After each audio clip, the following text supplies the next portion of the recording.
My friends, it's been about 5 days since our band of treasure hunters returned to the squalid sinkhole called Diamond Lake.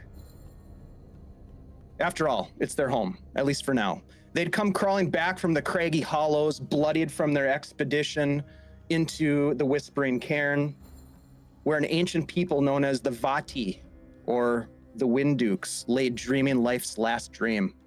Beneath the shroud, they uncovered hidden chambers, so they explored deeper and deeper yet. Braving trapped passages and brown mold, the party found themselves in a battle against the tomb's sentries, guardians. Death circled like vultures, yet they emerged with their lives, though nearly spent. Trinkets and treasure filled their packs as they hobbled back to Diamond Lake. Now, Clement, the cleric of Hyronius, took leave of his companions and hastened to the temple to confer with his mentor, Velius Childremoon. There, amidst cold stone and divine fire, he unburdened his tale. So too did Rona bid her friends farewell, joining Clement at Velius' hearth, having nearly died in the dark. Perhaps something had changed in Rona. Perhaps the Invincible One had bestowed his blessings upon her. But for what reason? Goldie, for her part, slipped back into the kitchen at the Come On In, the way a thief returns to the shadows.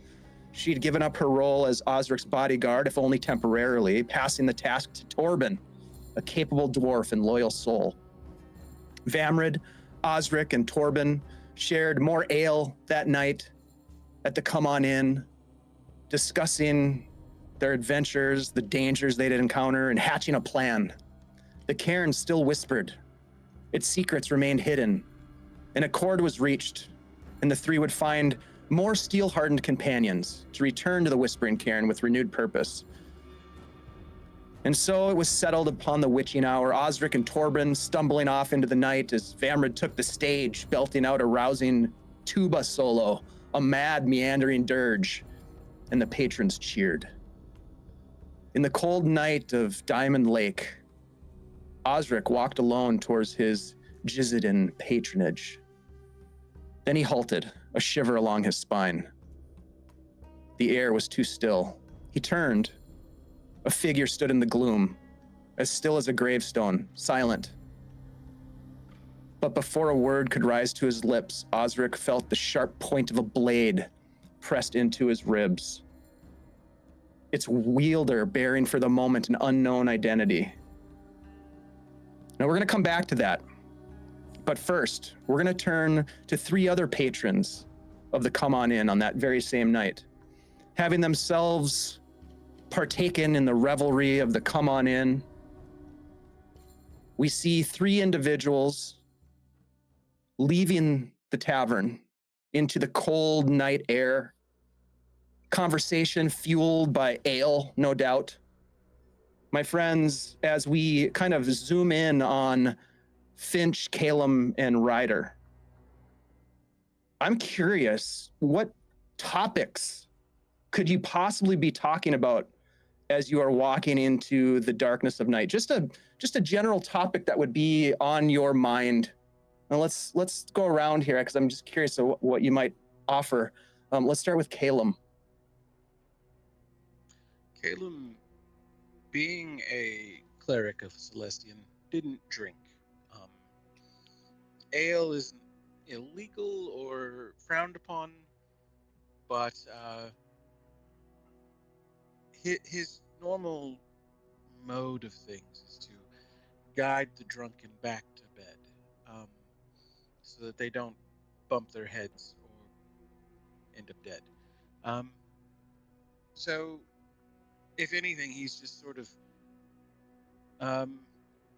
wondering what's next. What is this? He's got a sense of things in this place, but he's only a few years here, and he's still not sure what Celestian has for him. So he's sort of watching the night sky and the stars and sort of looking for anything that would bring him a message or direction, while accompanying these two, who are maybe buzzed, but he's had drunker patrons. So he's not really talking so much as just listening. Well put. Let's turn to Finch. Finch, what might be a topic that Finch would be particularly interested in talking with? These and of course, you know, the three of you having only recently met, probably. But yeah, what would be on Finch's mind on this night?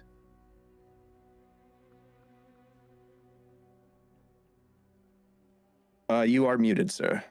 I just looked down and realized I was muted. Nobody could hear what I was saying.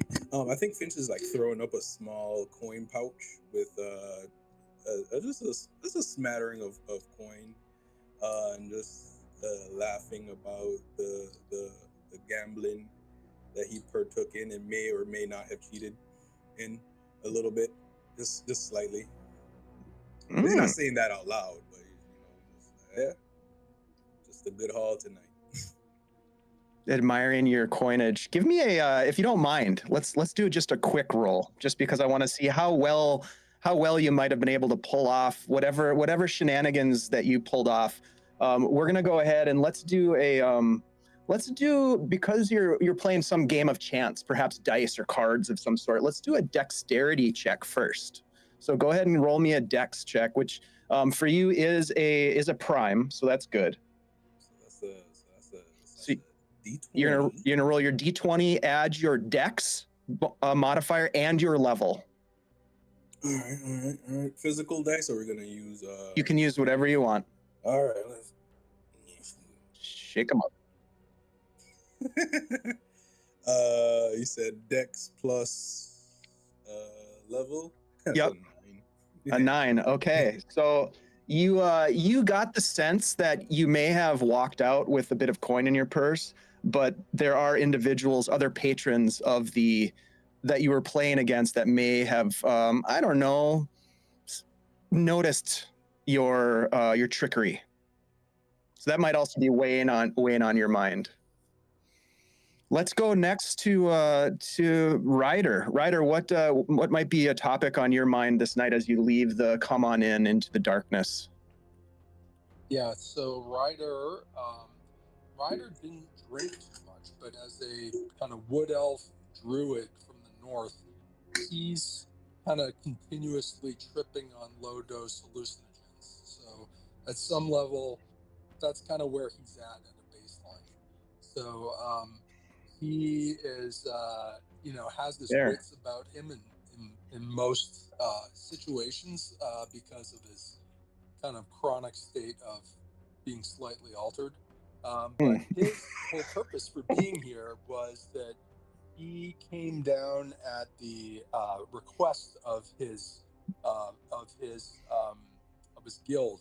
So he is part of a circle in the north of druids that worships the god Beori, and he was sent down to Diamond Lake to be able to potentially investigate some increased activity with regards to activity in the woods and whatnot, and it could be honestly part of what this crew had actually been partaking in, and that's what stirred some rumblings amongst his crew of druids, and he decided to druids and rangers, and then he decided it was sent basically to come down to investigate and see if it could quiet things back down again. That's his purpose, that it's to kind of keep the balance in check between nature and the humans, and if there's a little bit of an uptick in the imbalance, he's come down to try to reset it back down. Gotcha. So he's kind of just trying to get a little bit more information in a very peaceful, semi-coherent fashion that he exists in.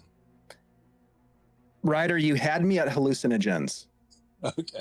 So let's go ahead and get a con roll for you. Let's see how much you've taken. How much I've taken here. Yeah. And so that's Ryder, 19, yeah. 19 plus 2 at my level, and then you can handle your shit. You can handle your shit. Yep. Yeah, for sure. All right, great. So the conversations are strange at best amongst the three of you as you're walking into the night. Maybe some of you wondering if there's ramifications for the gambling. Maybe trying to learn information about the comings and goings of the woods folk and the people in the Cairn Hills here in Diamond Lake. But one of the topics that you all sort of hone in on a little bit is a discussion that turns towards the Jazzadin kid and his buddies, the young cultist from the Weejas cult.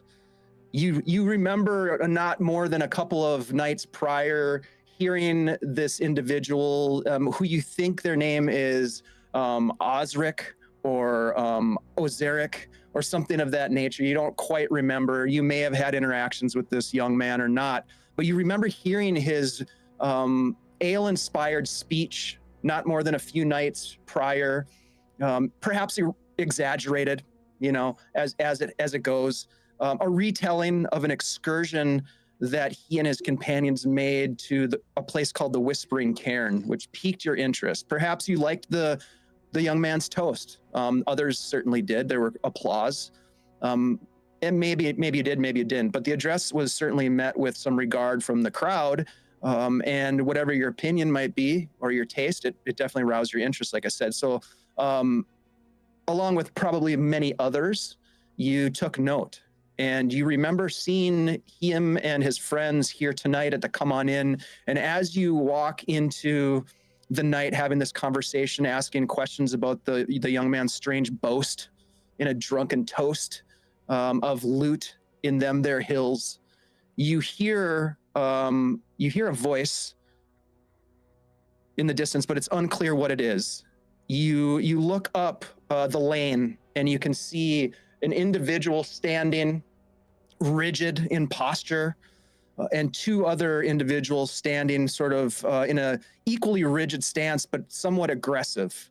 And I'm going to bring in Osric into this scene here. Osric, let's go to you first. As this knife point is pressed against your ribs, what do you do? What do you say?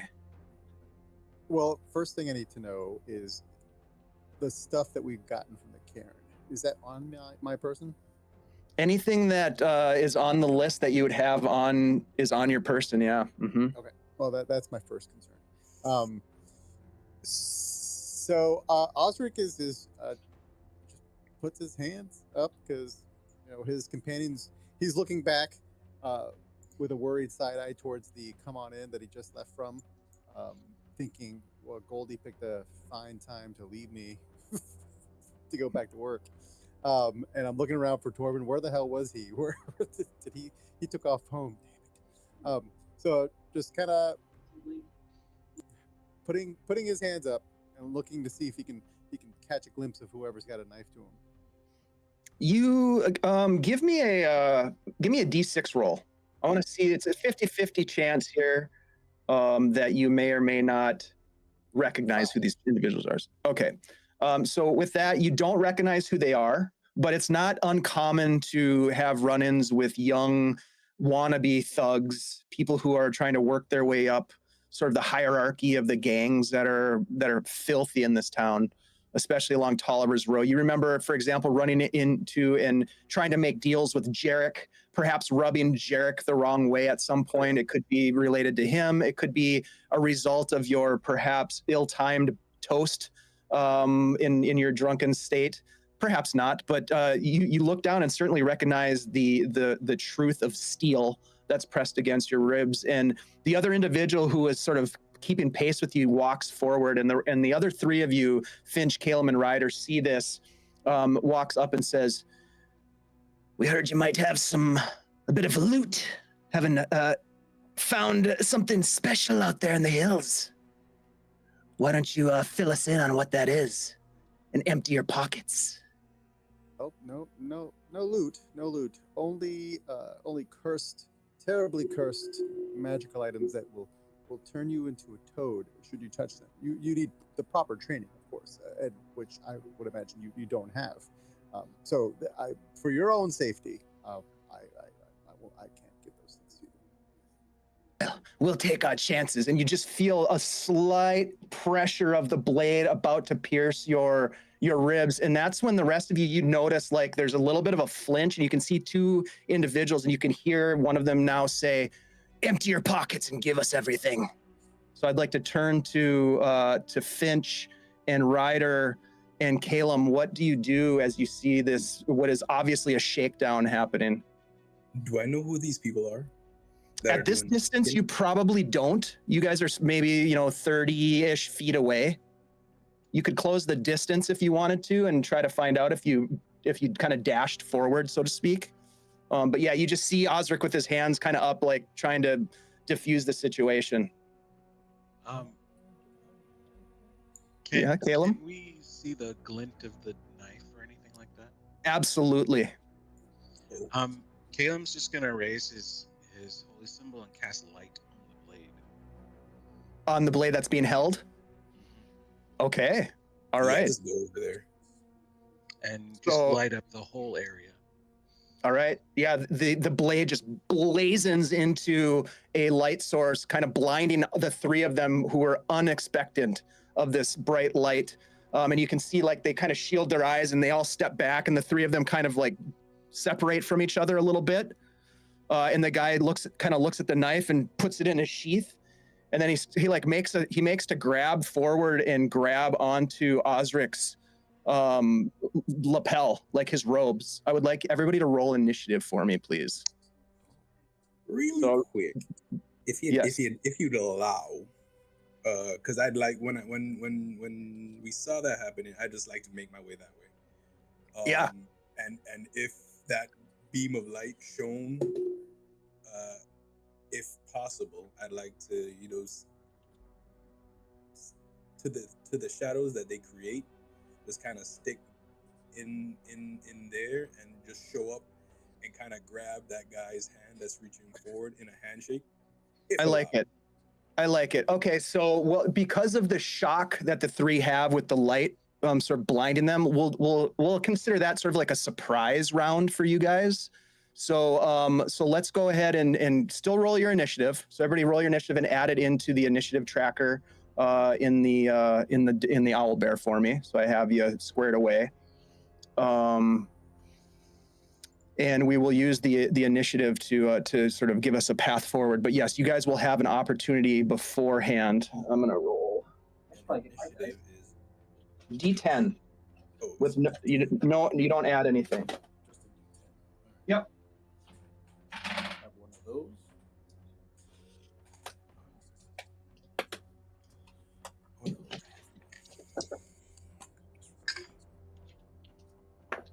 Oh, I rolled pretty good.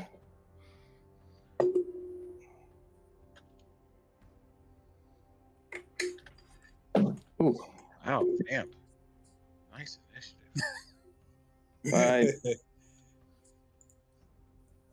His initiative was so good that it basically made him completely evaporate. Yep.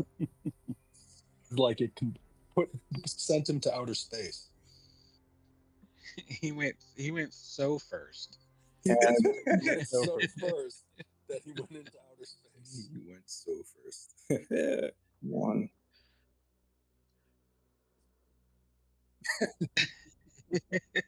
No, you're not. But we'll get you guys in a second. Come on. Add to initiative. All right, well, whatever. There we go. Okay, so Callum with a 10. Okay, so you guys are going to have an opportunity to go with a round without them reacting. So Callum, you light this up. You see your companion Finch sort of dart off into the darkness off to the side. Your other companion Ryder standing next to you. What do you want to do? I think I will use the casting of the light as my surprise round. Okay. I kind of surprised them. Okay. And then I will just look next to me at Ryder and just sort of sagely say, crime has a hard time being performed in the light. And I'll stay where I'm at. I'm not trying to get any closer. Okay. Give me let's do a charisma roll just for the hell of it, Callum. Okay. I want to see how that resonates with these three bandits.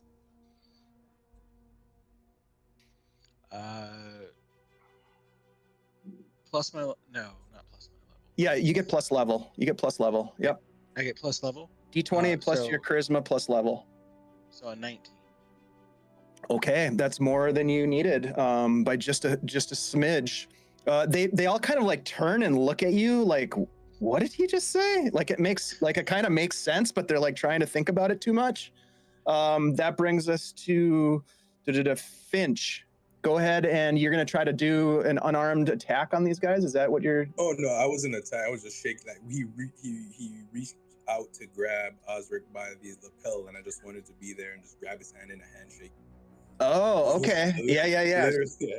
So give me a dex roll as you sort of dart forward from the shadows coming, and you're just gonna try to like intercept this guy's hand. All right, that's a primary, so modifier plus level. Yep. You'll always roll a d20, add your modifier and level on any skill check or any saving throw. All right, that is an 11. 11. Okay. You reach up and instead of grabbing his hand in a handshake, you grab onto his wrist and stop his hand before it reaches Osric's lapel. And let's go next to Ryder. I can work with that. How far away am I? You're within distance where you could dart forward. Am I within 60 feet? Yeah, easily. You're within probably 20 feet. Okay, so short bow notches an arrow, fires at one of them. Oh shit. Okay. Oh, all right. I guess we're doing this. Yeah, we're doing this. That is 10. 8 plus 2. Oh no, plus no level. It's just, not for an attack roll. Yeah. Yep. So but you do have a bonus to hit on your character sheet. You have your bonus to hit for that. I got plus 1. So yeah, it's plus 2. 8 plus 2 is 10. 10. Okay. Vamp. It just goes wide and misses the guy, but lands down in the dirt at his feet. Almost like as if you were trying to do a warning shot, even though you were trying to hit him. Which is actually great. They all kind of stop. Into friendly fire. Vamp, I'm shooting into them. They all kind of stop. The bright light blasts them, and they kind of turn. They've turned to look at you. That is their turn, or excuse me, that was the end of the first round. Hold on a second. You guys see them hesitate. And we'll go back to the top of the order. Callum, it's you this time, and Osric, you'll be in the initiative this time as well. Yeah. So I'll do another glance at Ryder and just kind of like, okay, and take a few steps forward and just I'm just gonna try to talk to these guys, and I'm just gonna say. In a very calm voice, Celestian looks after those who are weary and travel-worn. If you interfere with that, I'm afraid Celestian demands that I stop you, and I would rather not. I would rather you go on your way. And just see if that works. Okay. Yeah. I'm not going to have you roll for it because you've already kind of got them almost mesmerized with this proselytizing that you're doing, or whatever this might be, this persuasive guidance, celestial guidance. Let's go to Osric. Osric, I don't know if you may have seen these guys before who just arrived, but they seem to be, at least for the moment, friendly. What do you want to do? What is the attitude of the two guys that were trying to? They look very confused. Is the weapon still out? The weapon got sheathed. The guy reached forward.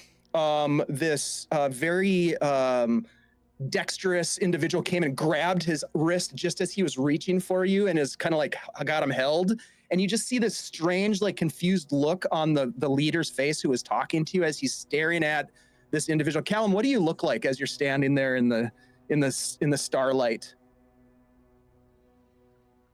Callum. Tim? Oh, I guess it's just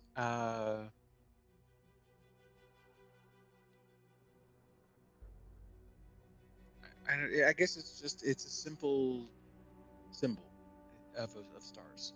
And it's kind of held up. You're kind of holding it forward. Yeah, I've got it on a bit of a ribbon, and it's just a spherical kind of pendant kind of thing that has a field of stars on it.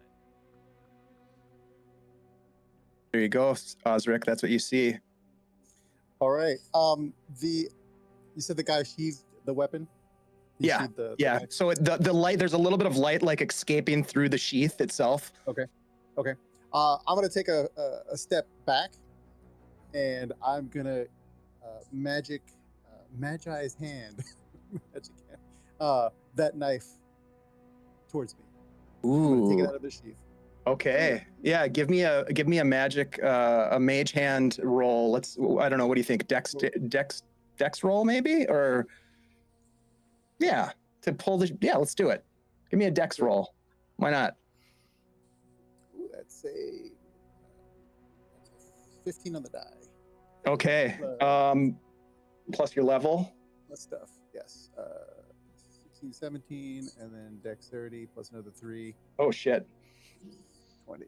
Yeah, and it would have been at a little bit lower difficulty because he is like not paying any attention to his knife or anything, and you just deftly lift the knife out. It comes out light everywhere again, lights up the space, and I'm doing the sort of using the force, grabbing it, letting it fly towards my hand, and catching it. I love that. That's great. The rest of you are like, holy shit! As you look at this young boy grab this knife. It's not the best night for you, gentlemen. You probably should be more aware of your surroundings. And I look at everybody that's suddenly gathered around us. Yeah, like they kind of take a step back. Both of them kind of look at each other, look back at the man holding this holy symbol. Man, we were just trying to, get a little information on what you've been up to. We heard You were just trying to mug me. Yeah, that's true. You were trying to mug him. Yeah, we were trying to mug him. Look, it's just a misunderstanding. We're just gonna go about our way. Thank you. You're welcome. Not, To the other guy that I haven't taken the weapon from, I do this toward him. Hand it over. You'll not be preying on any citizens of Diamond Lake this night. He looks over at his companion, who's still got his arm grasped by Finch. Finch, you can kind of feel him sort of go weak, like he's not struggling against you anymore, and he just kind of looks at you and goes, "Can I go now?" Do I? Now that we're up close, do I recognize any of them? Give me a D6 roll. 1 through 3, you recognize them. 4, 5, 6, you do not. Low rolls, and that's lost. I don't know where that went. Rogue guy got away from you. Well, I rolled a 5. Yeah, you don't recognize these guys, but you haven't been in Diamond Lake for a super long time, but long enough to know that there are, again, a couple of different gangs that are trying to sort of like jockey for position. Very much motivated by wealth and power and respect. And these two guys look like they have lost all of that tonight. They look so defeated right now. And he's like, can I go now? Yeah, so I lean in like closely and squint as if I know who he is. And then I just pop back up. Yeah, you can go. And I let him go. He drops his arm, takes a couple steps back, looks over at his buddy. His other buddy pulls out his dagger and just kind of like holds the hilt out to Osric. Thank you. Sorry for the misunderstanding. And while they run away, I just shout out, "Don't worry. We'll be seeing each other again." Just let him go with that. They both look at each other and they just disappear into the darkness as the four of you now stand there. Well, these should bring at least a silver piece or so. Put the daggers in my belt. Sorry. And he just waves his hand and the light goes out. Oh, that would have probably brought a few more silver. How It- long does that last? About 10 minutes. Okay, well. Hey, Callum, is it? Yes. I think I've referred some of our customers. Well, you know, those that inter their dead at the graveyard area. Sometimes they want to speak to their loved ones, and I've sent them your Oh. way. I'm sure you've gotten some business. Oh, you're the one with. Oh yeah, you're the grave one. Yes. Yes. I work with the Yeah. with the graveyard. Yes. Yeah. Well, thank you for that. Of course. They tend to pay far more than they should. Good for you. How much do you charge? Well, it depends on what you're looking for. Well, just I A assume simple burial. I've done nothing grandiose. Are you looking to bury somebody? No, I just have no point of reference.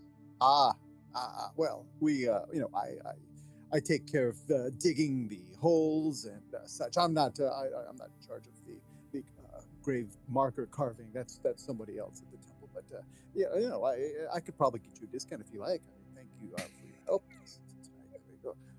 The plots are quite expensive, but I'm sure we can get you a discount if you like. No, I mean, for services, what would you charge? What sort of services? The kind I provide. Oh, well, I'm a bit confused. I don't know how to do what you do. That's why we sent them your way. He heaves a heavy sigh, and there's a sadness there where he's just like, he was hoping for reference, and you didn't have any, and so now he's just lost again, and he's just kind of like, oh, okay. Well, thank you anyway. But I might have use for your particular talents, though. You look alive to me. I do, yes. I hope so. We did a lot of work.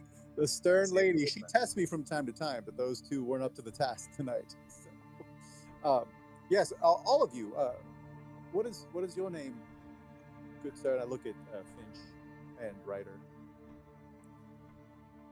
Well, me. Yeah, so both of you, you're together?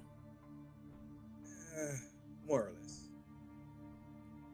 I look over to the other two and squint again. Yeah, closer to the less. Didn't I see you at the come on in? Maybe. Depends. Ryder looks at both of them, both Finch and Osric, and he's just totally straight up. And he's like, I just met these guys tonight. I came down here about 3 hours away. And I came to, I've heard of some unrest that's been occurring in the area and thought I might be able to provide some help. It looks like I've found some unrest here. You have. Right in front of me. And I think I've attempted to try to provide some help. He goes and picks up his arrow and he shows it to Callum and says, "This is the way." Puts his arrow back into his with the other arrows. I mean, sometimes he can just talk it out, and there's not a need for arrows, especially when I'm standing right there. that would be much appreciated. And also, not to take away business from our friend here, but leaving dead on the street, it muddies the city more than it already is.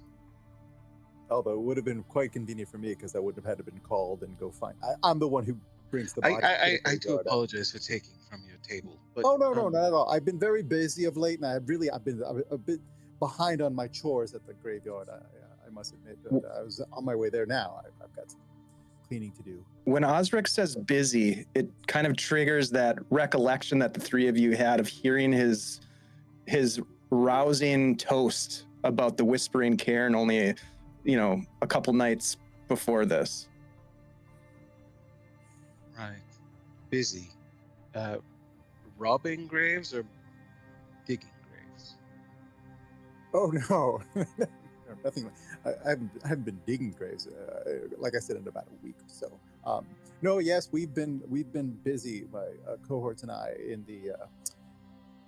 the Whispering Cairn, as you might have heard. Before we get to that, he asked you 2 questions, and you only answered 1. Oh, what was the other question? Cullum asked if you're robbing graves or just digging them. Well, You already mentioned So the Whispering Cairn. there's what along the amongst the cult that I belong to. There is this statute of limitations. To a certain time passes, and the grave is free for the whatever. They're not using the items anymore, and they've already passed to the beyond. So, Right. So all right, the Whispering Cairn. yeah, yes. Well, my cohorts and I found it, and they've a few of them have left for the time being. They've taken some time off, but I must admit I need to continue with my endeavors there, and time is of the essence. Would you be interested, gentlemen? I will turn to Ryder and say, your unrest seeking, does it have anything to do with what might be unearthed?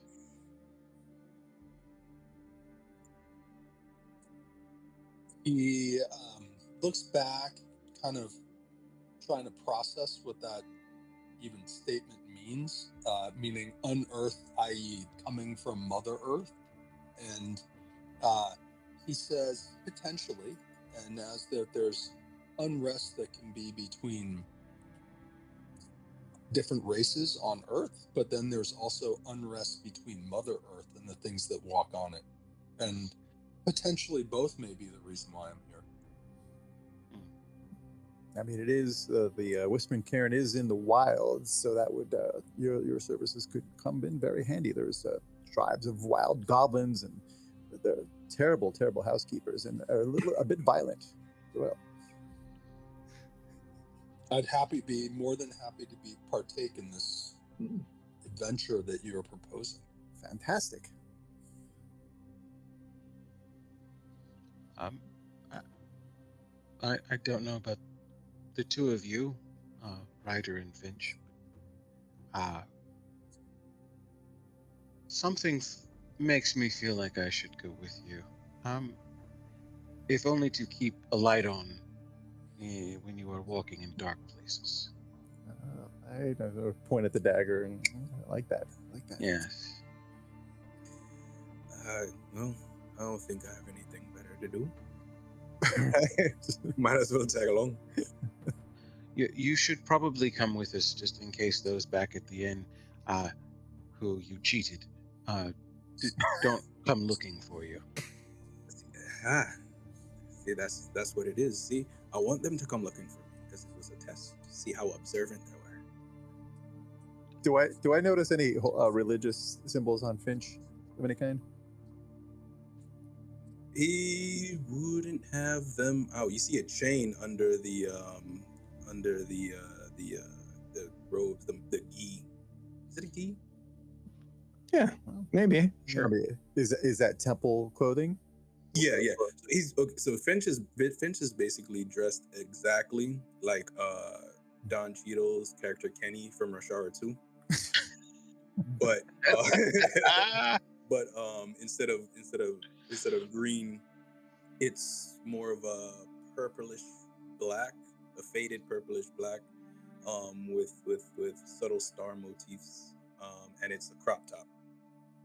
Just the overcoat part is the crop top, and then white undershirt, tunic, whatever that word for shirt.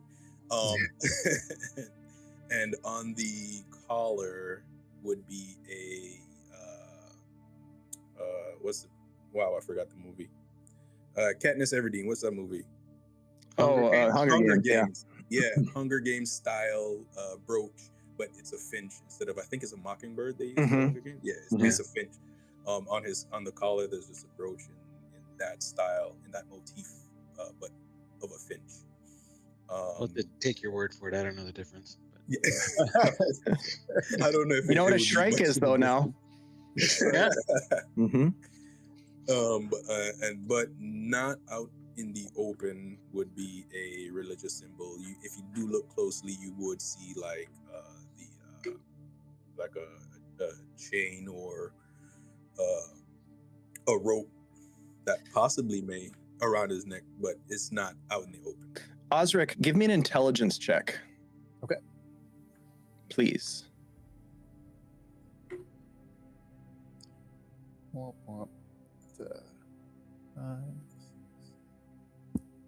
That's a 10 total. 10. Okay. You have seen other individuals wearing sort of similar garb in the past in town, not very often, but you grew up here. You're a local, so you've seen members of the Twilight Monastery that have occasionally ventured into town, and they often will come here to trade. And so it's not unheard of that you might see a wandering monk from that particular monastery, and that might be a conclusion that you would draw at this point. You're not 100% sure, but it would be a likely conclusion as the four of you stand there in the dark. Okay. I see. That's his assumption, but he's sussing out that Finch doesn't want to say that out loud. So Osric will just sort of wink at him. Like, I understand, Finch. If you are in, are you in to assist? Yeah, that seems like something. That'll be all. We could use a man with your talents. Absolutely. Right. Just looking at Osric, just like, ooh, what's your deal? Just trying to figure out the deal. I say now that you've all agreed, I will let you know that the Whispering Cairn is quite dangerous. There's a reason that it has not been completely picked over in many hundreds of years. So just be aware. There is a price to robbing any grave. There is, Danger is my middle name, Hey, so hate to use such a pedestrian term. It's just liberating. I shall add liberating to my list of words. Thank you. I've got to make my way to the graveyard. I've got some duties to attend to at the Ouija's temple there, but meet in the morning at the come on in. Very well. Sure. I know the waitress there. She makes she serves up a mean breakfast. Amazing. Yes, she's very good. The good old greasy spoon. With that, we will sort of close on this scene as you have made the acquaintance of three new, fairly seemingly capable individuals who you've recruited to your cause. And so with that, I would like to bring in the rest of the players here. And I think what I'd like to do is you've now been in Diamond Lake for a number of days, recuperating, resting. You had run into some pretty serious situations in the Whispering Cairn before returning this night of saying goodbye to your companions. You now have a few days, and I will say this just to clarify that your patron, who Callum Finch and Ryder may not know about yet, but Kellic, who has essentially promised to reimburse you for any sort of proof of unspoilt relics and an ancient lore that you might recover. has not returned to town. I would say that over the course of the next few days, you have attempted to make contact with them at Lazaire's house, which is a fancy, swanky kind of hotel gaming parlor kind of place where dragon chess is played amongst some of the wealthiest members of town, which none of these individuals have ever been able to actually set foot inside of because it is that elite. And there is a formidable bouncer named Davin who is very good at his job. However, with that all said, we will kind of bring back in the group. I guess I'm interested in what you might be doing over let's say the course of the next 5 or so days, and then we can kind of decide where we want to take this adventure next. So, if you don't mind, I'd love to go around the table here, and we'll start with Vamrid. As the time goes on, and then we'll jump forward to you guys all sort of working together again. But what would Vamrid be doing? It may involve some of the other characters as well. But what would Vamrid be up to over the course of, say, the next 5 to 7 days in town as you prepare for your next excursion to the Whispering Cairn?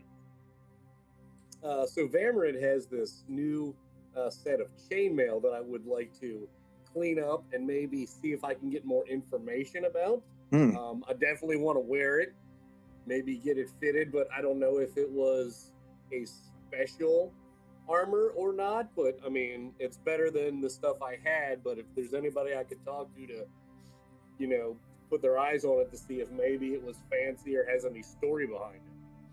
I mean, certainly Osric has the capabilities to work some arcane magic to understand this better. So if that's the case, Osric, and you would help obviously Vamrid out with this, you would be able to discern that this is indeed a magical chain mail to the tune of +1 chain mail.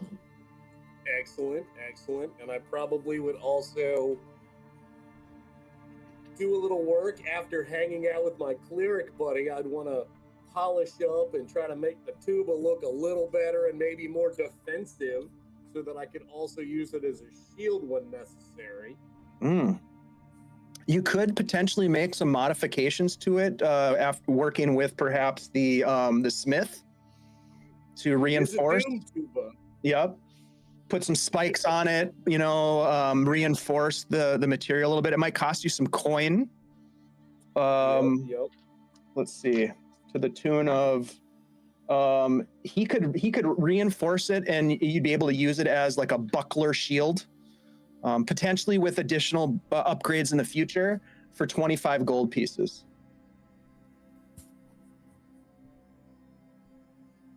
Yeah, that's great. I'm still waiting to get paid, of course. Okay, so at least you know the price. Yep. But you could certainly do that should you come into a better payday. Okay. All right. Otherwise, I would just try to get to know these new friends, and I'd sort of give Osric the side eye. I was like, remember, when we talk about the place we're going, we use the code word. Every time you talk to somebody, the first thing out of your mouth, Risky biscuits. That should be that's the code word to this place. That's why you got mugged. Shoot. Right. Okay. Yes, I forgot. You're very risky biscuits. You gotta be sneakier. You know, I mean, I understand that Rona was sneaky, but also often got cut down. So see what happens. Even if you gotta be careful. She was something else though. When she was sneaky, she was sneaky. Yes. She murdered a man right in front of my eyes. I've never seen such a thing. Just with one blow, it was something else. But I'm also doing paperwork about the Gavort Fort to try to, you know, get. Oh yes, how's that going? So I've been working to get Torbin's name. I've been working on the writ of execution to get, you know, the previous owner, that Torbin is the, you know, second cousin, the last one that's around these areas, so that it can just move straight over to him with a very small tax liability. I mean, you know, a bard's got to know his financials. You know what I'm saying? But just let me know when the closing date is. I don't know. I got you. You meet with someone in the land office here. Of course, this is a mining town, so the lands and the mining claims are usually well spoken for. Now, this particular claim where the Gavort Fort is, which you guys will get a chance to encounter shortly, was owned by an individual named Ulgo Font, and it was abandoned more than 50 years ago when the mine ran dry. That's the story anyways. And when he died, this Ulgo Font, when he died, it just was, the property was left in sort of like a, like almost like tax forfeit, right? And so when you approach this individual, Martine, who is the bureaucrat that works in the land office, Martine kind of pushes up their spectacles and kind of pages through these huge ledgers that have, the history of land claims and ownerships, and finally finds it and it says, "This has been unclaimed for 50 years. You say you'd like to take ownership of it then? There's a small filing fee of, he looks up and he goes, 8 gold pieces."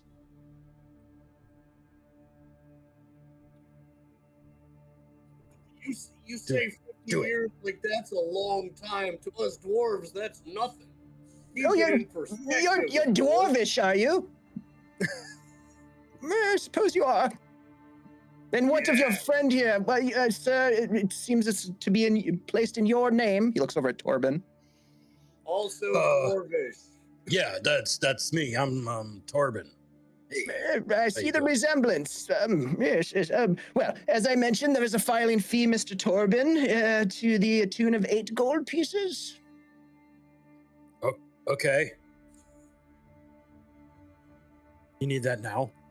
Well, in order to process the paperwork and make this official, Mr. Torbin. Torbin will lean over to Vamred and go, "Hey, you got a few gold pieces I could use to borrow to get the claim paid?" I've got like 3. Is there a problem here? Oh, no problem. We're just working out the details. All right. I think I could work with that. Where's my sheet? There it is. I got it.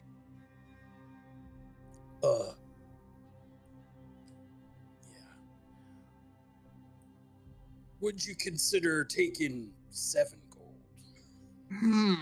7 gold, you say, for an abandoned parcel? Is there a structure upon it still? Yeah, somewhat. It's been overrun. Well, let's put it this way. I will take 7 gold pieces today, but there will be a lien on it for 4 gold. 4 gold? Yes, it's just the way business is done around here, Mr. Dwarven Torbin.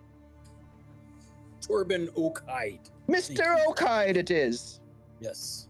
Mr. Oakhide, O-A-K Hide. Let's do it. Very well. We'll send out a surveyor to confirm the parcel, and the 4 gold will be due upon inspection. Sure. All right, you hand over the 7 gold pieces, and he signs with very sort of like these big gestures of this quill. He dips in this ink well, and then he pulls this parchment forward and kind of like air dries it, kind of waves it back and forth as the ink dries, and then he hands it over to you on the table, turns it, and you sign right here, and he hands the quill and the inkwell over to you, Mr. Oakhide. Torbin will sign it. And then here, and he puts another document down, and it's got all just a ton of legalese on it, right on the line here. And what does all this say? It's simply a formality, sir, Mr. Oakhide. Formality? Yes. I'm overlooking the paperwork to make sure it looks legit. Give me an intelligence check, Vamrid. Yes. No. It looks super legit. I got a 10, so that's not the worst. It's not the worst. It looks legit. It's a lot though. I mean, there's no way you'd be able to read it all unless you set. It's like one of those things, like when you're, if you've ever bought a home, they just put all these things in front of you and you're like, oh yeah, let me just read that. And you're just like, what the fuck? I assured Torbin that this is all standard operating procedure. Yep. Oh, all right, thanks. It does Torbin will confirm. sign. Torbin signs it, and I will say this, Vammer, you do see that it confirms that there's a lien for four gold that's still due, and then it will be completely in Torbin Oakhide's name. So you're almost there. Yes. All right. Very, very good. Let's go next to Torbin. So Torbin, other than signing away on a mortgage to to this ruin of an outpost, Horrible year mortgage. Yep. Is there anything else that you would want to do in the next couple of days to kind of like prepare, or any follow-ups from your backstory or your life or anything like that? He's just gonna, recover a little bit. Mm-hmm. He's gonna spend his days, wandering out, checking his traps, hunting for some game, and with the idea that he's gonna collect some heavy hides to reinforce his leather armor. Okay.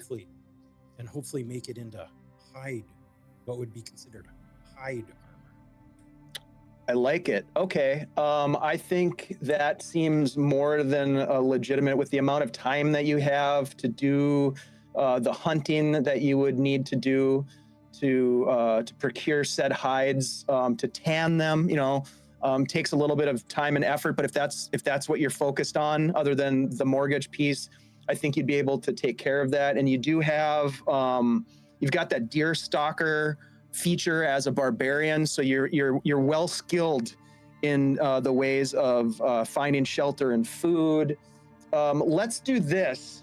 Let's just get a quick. Let's get a quick roll just to see how well your construction of this armor goes. I'm thinking intelligence, maybe. All right. And don't forget to add your modifier and your level. Okay, modifier -1. Yep. But +2, so it's a total of 12.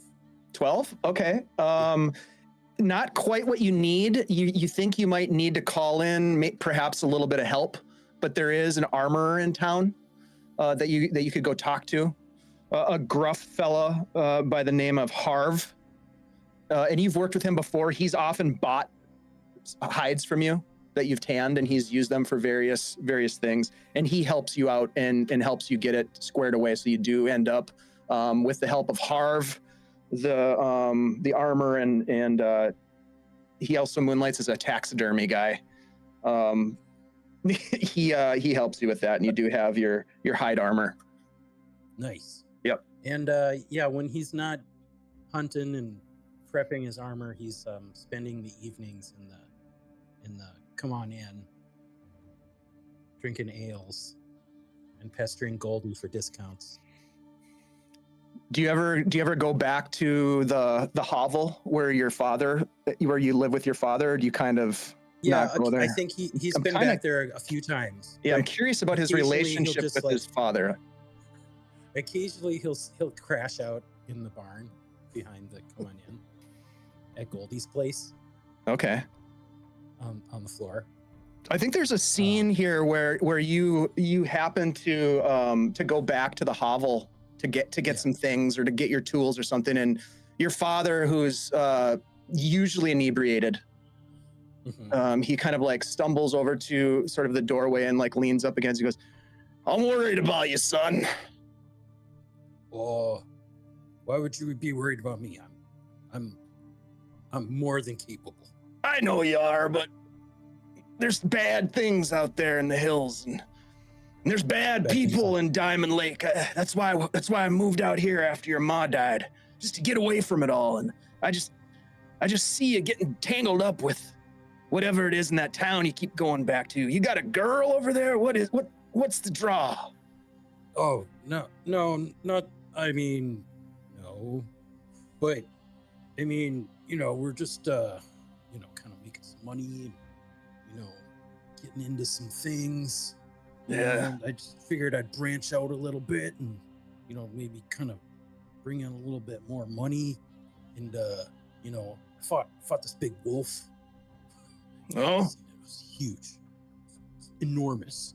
And Atta then boy. we fought some goblins. We had to run off some goblins. Nasty bunch, those guys. Took care of them, you know. Hanging around up by that old mine up there, you know, the one. This is what I was afraid of, son. I mean, you know, I'm proud of you, Torbin. I love you, and I just don't want anything bad to happen to you. You know, but I know you got to do what a young dwarven man with a short, beautiful beard needs to do. But It's filling in. It's looking good. It's looking good. I get a little nervous, you know. I mean, I don't want things to go bad for you. Did you say you came into some money? I mean, a little bit, but then I had to kind of spend it on expenses after that.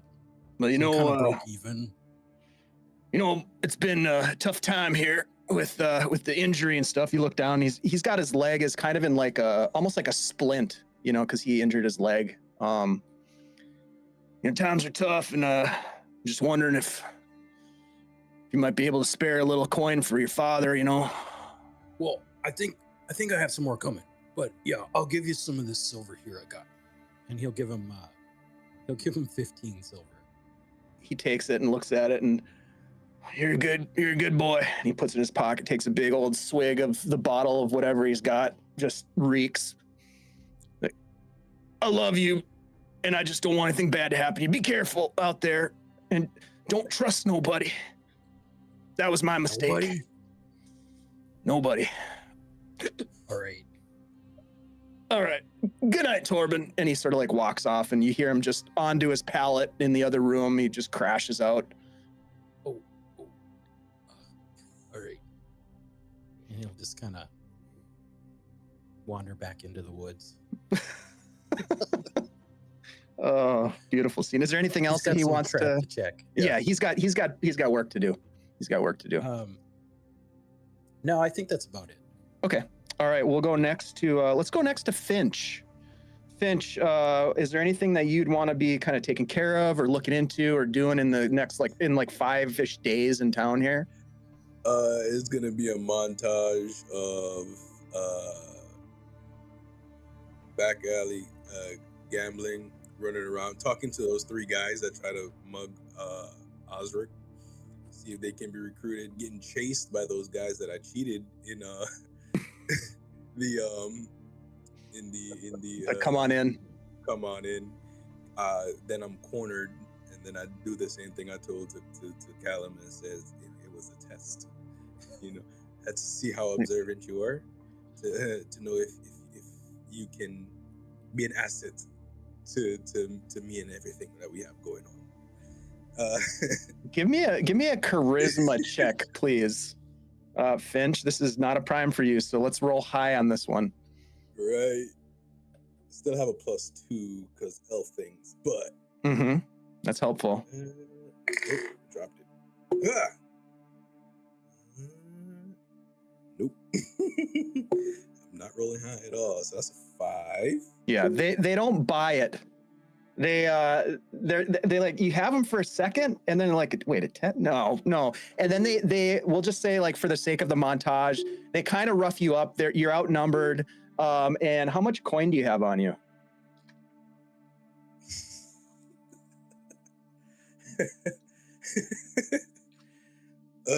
41 gold pieces and All 4 right. silver pieces. So they're going to take 8 gold pieces from you, which is basically what you won off of them.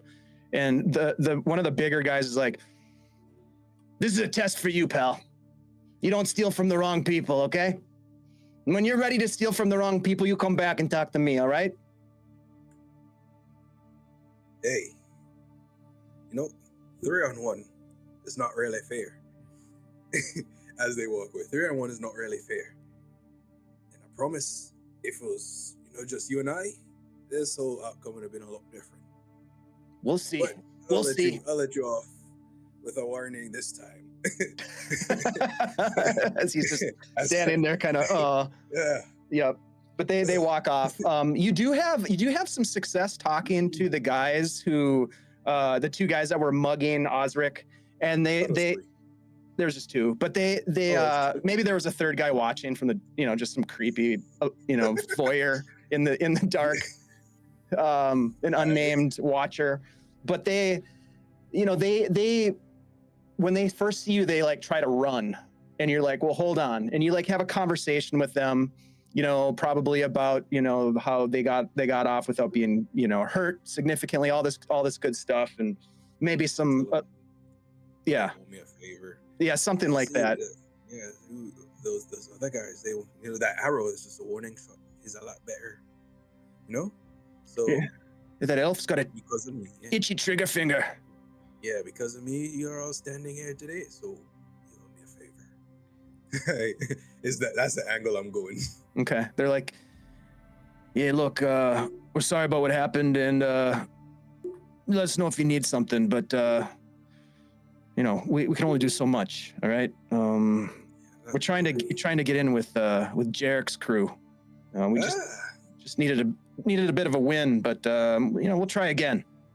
Even better. Even better. You just hang around with me, and it'll be an easy climb to the top. Yeah. All right. Well, look, we'll catch you later, pal. And they scramble off at that point. What else is in your montage? Anything else that you'd want to throw in there? No. Thought that would have went a lot differently, but can't roll for shit. Yep, that's all right. That's the beauty of dice. I guess. Yes. Do all of that. Lose gold. Probably at some point, pop in to Callum's. Callum, we're saying we're all a group agreeing for Callum, whatever. It's Callum. All right, Callum, sure. Callum. Pop in on that shrine, just randomly. Take a peek. Probably never seen. When you arrive at Callum's shrine, you see that there's this woman and her two children. She's like, we're just looking to have our fortunes read. We were told that you could perhaps tell us a bit of what our fate lies ahead. Isn't that right, children? They're like, yes, Mommy, please. We would like to speak with the man who tells the future. This is interesting. As I sit in like the creepy warrior to hear their feature. Callum, how do you respond? Callum will spot Finch and just be like, he's not happy to have an audience, and he's just gonna look at her and for the maybe 8th time be like, that's not really what I do. But we were told you could tell our futures. I want my future, Mommy. The little girl starts stomping. I want my future. All right.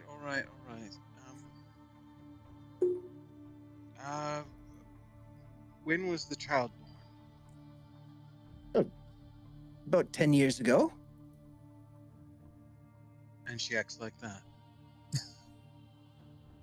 Yes. Okay, sorry. We were told that you would.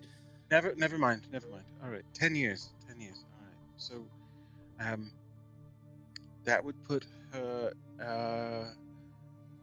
in the year of Rapa. Okay, so moving. He's opened his book and he's like folding through some star charts, sort of just like trying to make sense of stuff and just bullshitting. And he goes,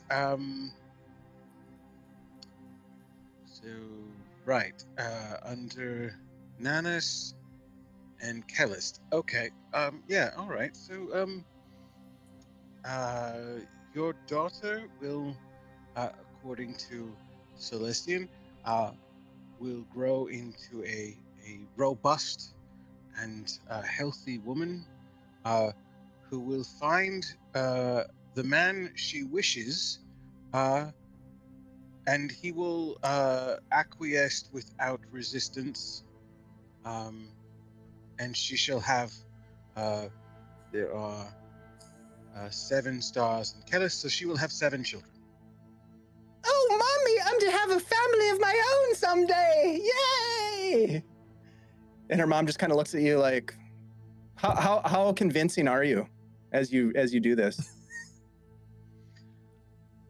It's a half-hearted try. Mm-hmm. That's kind of what I thought.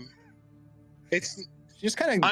I'm literally just like reading from the book. Like I counted the stars in the celestial body just to like. So I don't think I'm that convincing. Mm-mm. The woman kind of looks at you, kind of side eye, and she digs into a little pouch on her dress, a little pocket, and she pulls out 3 copper and drops the copper into your little bowl next to your shrine and says, "Thank you." And then she kind of turns to her daughter and says, "You're going to be a fierce woman someday." And then she gathers her up and they walk off. Thank you. 7 children.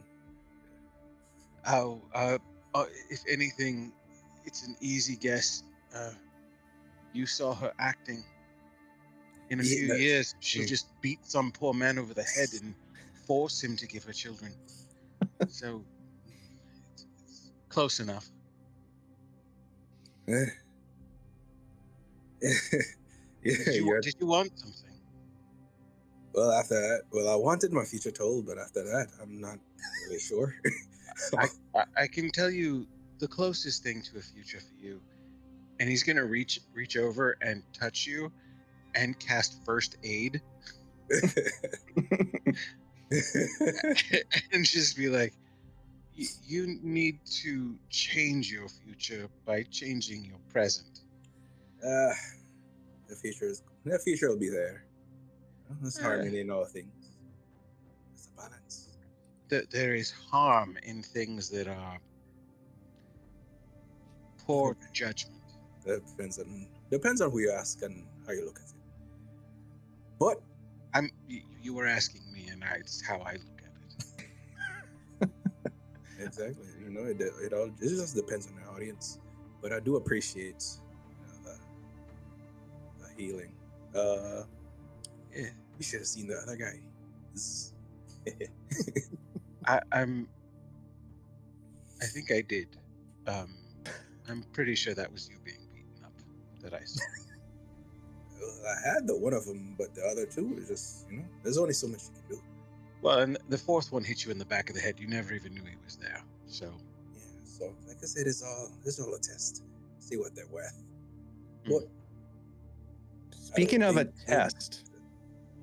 test, this is possibly when you spot one of the constables that you've had run-ins with before, Finch, that seems to be walking down what's called the Vein. So the Vein is this is the main kind of road that goes through town, and you guys are in the square. But he's kind of coming in. He's kind of swinging like a billy club kind of implement as he's walking in. You catch him, and you're like, probably better go. Yeah, I drop a couple of silver pieces in the basket. I said, all about balance, and then I hop a fence and run away. Nice. And Callum will call after him like, thank you. I don't know why people pay me. That bowl was breakfast.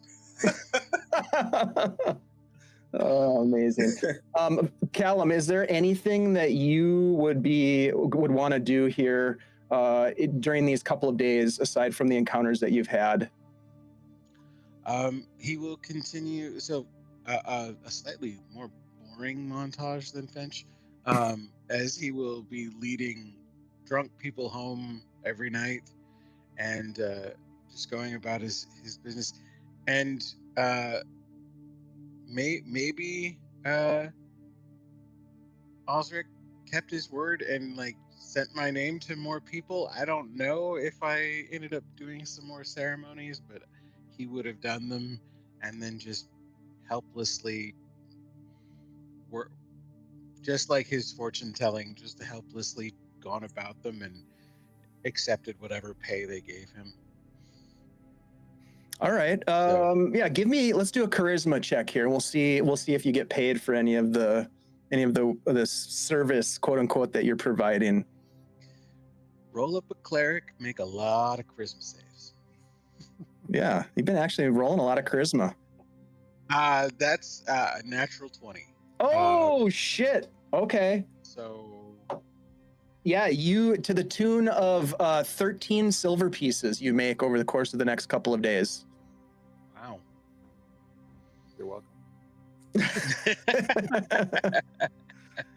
And typically people are throwing you like a couple of copper, like the woman did. She paid you kind of like what they think is the value of sort of the service. But yeah, you make out with some silver in this case. Yeah, and it's literally one of those things. I feel embarrassed for being paid, Mm-hmm. and I'm just kind of like holding the silver, like, yeah, I'm sorry you lost your dog. Yes, but will I find the dog then? Is Sparky still alive? No. Oh shit. Is he? He's not up at that Ouija cult, is he? I've heard they do strange things up yonder, up at the boneyard. I don't believe that they would do anything to an animal. But do you know for a fact? Well, what I do know for a fact is your dog won't feel anything else. That warms me heart. Yeah. He throws a couple copper in your bowl and good day, sir. Yeah, again, that was breakfast. I need to come up with a breakfast that isn't a bowl. And as you say that, we'll move over to Ryder. Ryder, in the days that transpire here before departing with your newfound companions, are there things that you would be working on or taking care of in town that you would like to bring up at this point? Yeah, I think he's obviously been sent here to figure out why there is some disturbance in the force, if you wanted to think of it, in the natural kind of balance between what's going on in the wilderness around Diamond Lake and potentially where it could be coming from. He thinks he may have figured this out from just running into these people, into this in the bar, but he's not sure. So he's gonna kind of do a little bit of investigation within the town itself. He wants to find out from Callum a little bit more with regards to these kind of unearthings that are happening at the cairn, and whether or not that could really be part of what he's supposed to be here for. And that so he'll try to investigate that a little bit further with him. And then with Osric, he's gonna with Osric. And then he is going to do two other things. He's going to go in the areas around and get his stash ready. So he's going to keep his low level baseline buzz going. So that's going to be going through the fauna and forest to be able to figure out where he can get his next hookup from the wilds. And whether he's able to eat it or smoke it, he's just happy one way or the other. And then that it should be good for the next couple weeks. And then the last is and I'm gonna throw this out there for Dave, as he's got some experience obviously with plants and whatnot, and he'd love to be able to try to pepper some of his arrows with maybe dipping them into a little bit of substance that might be able to provide a little bit more bang for their buck. And so I didn't know if this time spent could be potentially looking for something that could beef up his arrows just from a natural and organic source that would then be able to provide a little bit more damage.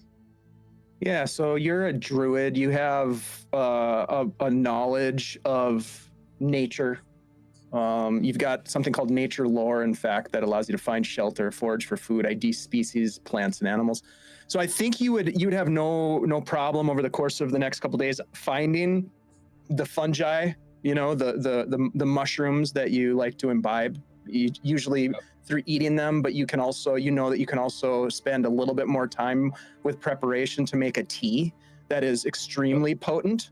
And with some experimentation of sort of decanting the tea and concentrating it into, and then letting it sort of evaporate, letting the moisture evaporate out of it. I've never done this myself. I just know how it's done. You create like a paste from that. Give me let's just do a wisdom roll for you to see how well you do here. And that is prime for you. Yep. And it's it's a +1 too. And then add your level as well. And then add my level. Yep. All right, let's see how we do. Oh, 3. Okay. So you're not sure whether or not it worked. Okay. You definitely drank some of the tea during the process. Yep. So you know that worked. But you're not sure about the paste, if it's going to work or not. But you do dip a couple. You have enough for 3 arrows, so go ahead and jot that down. And then eventually, it sounds like you end up meeting up with Osric. Osric, you see, I know Ryder is a dwarf, or excuse me, an elf. But what kind of a man is Ryder? Like what? Yeah, What's his character? We know that he's Sure.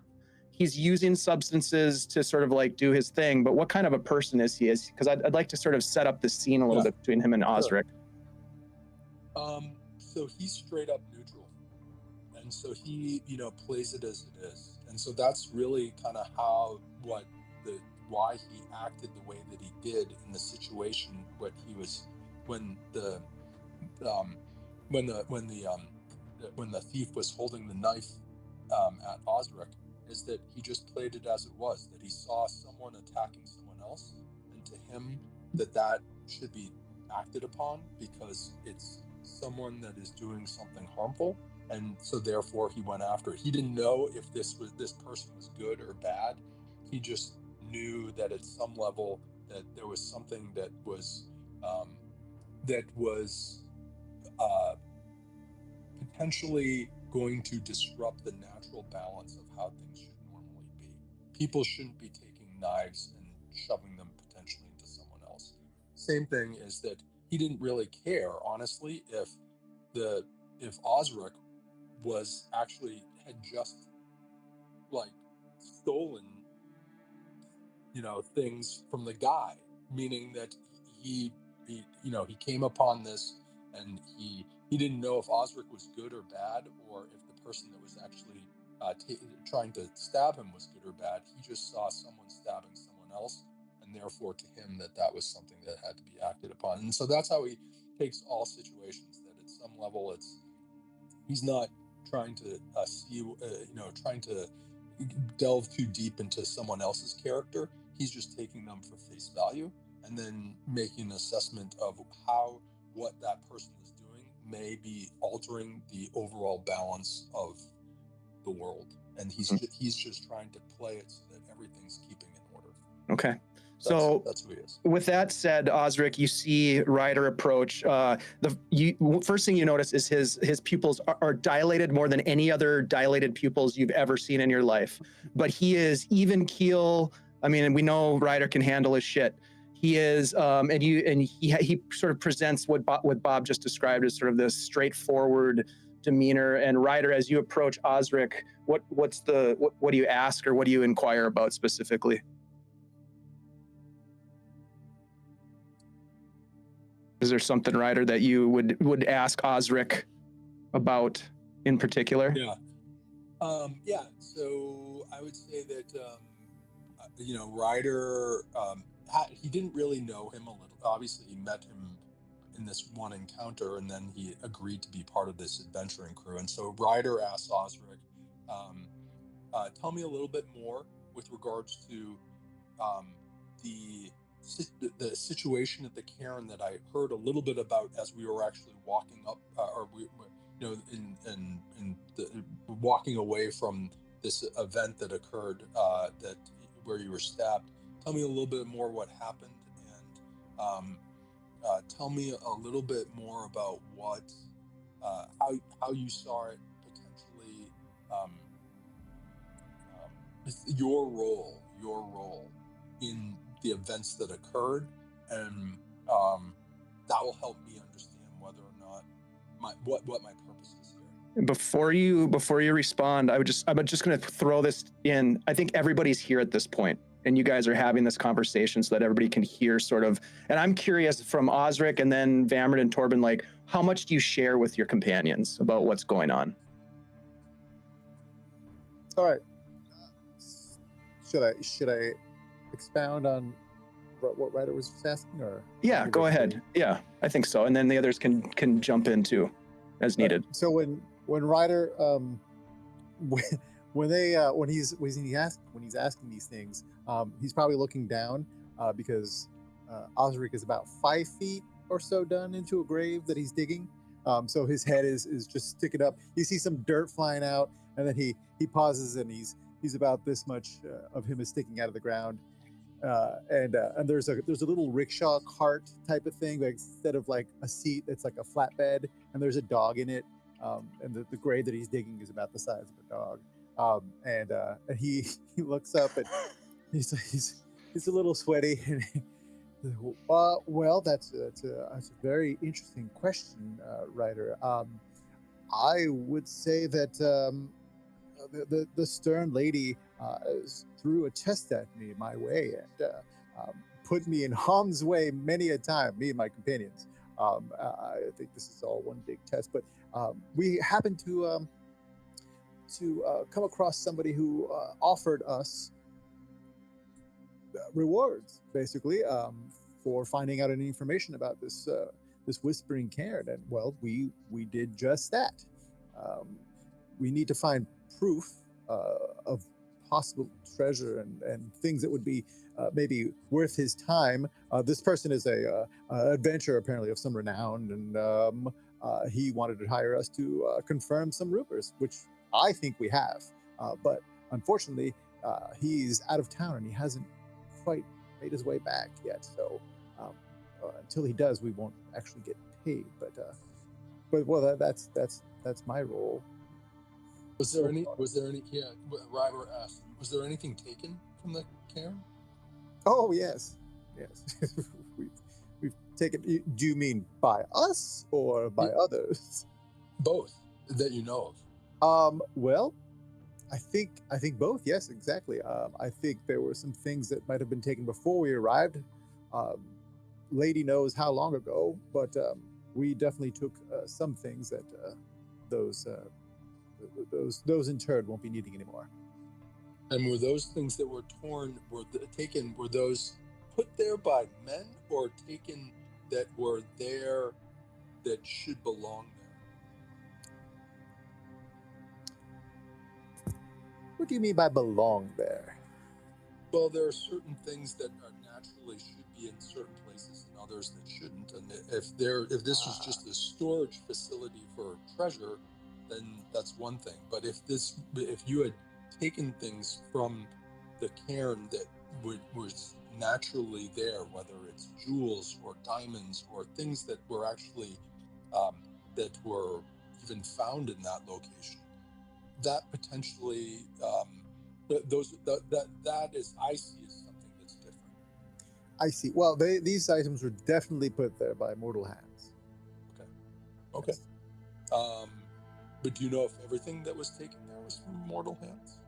That's a good question. We haven't quite had a chance to explore the whole cairn. It's quite a vast complex. We've explored a little bit, put ourselves in quite a bit of danger, barely made it out with our lives, and we've come back with a few items. I haven't been able to have a montage scene to go over them yet, but we'll see what they're worth, if anything. Ryder looks at him, and he's like, his dictionary is not, it's like montage. It's just, then he keeps going. And then he looks at Vamred and says, "Do you have any other further information with regards to the cairn that potentially might have created some unrest between the natural world and potentially the people that live in it?" If I may, I would like you to picture for me great creatures, humanoid, but much taller. Faces, body parts a little different than what we're used to. But these creatures, 7-8 feet tall, long fingers, powerful, that fought through the cosmos. These were creatures of law, bringing order all around against these chaotic beasts that they fought in this world and other worlds.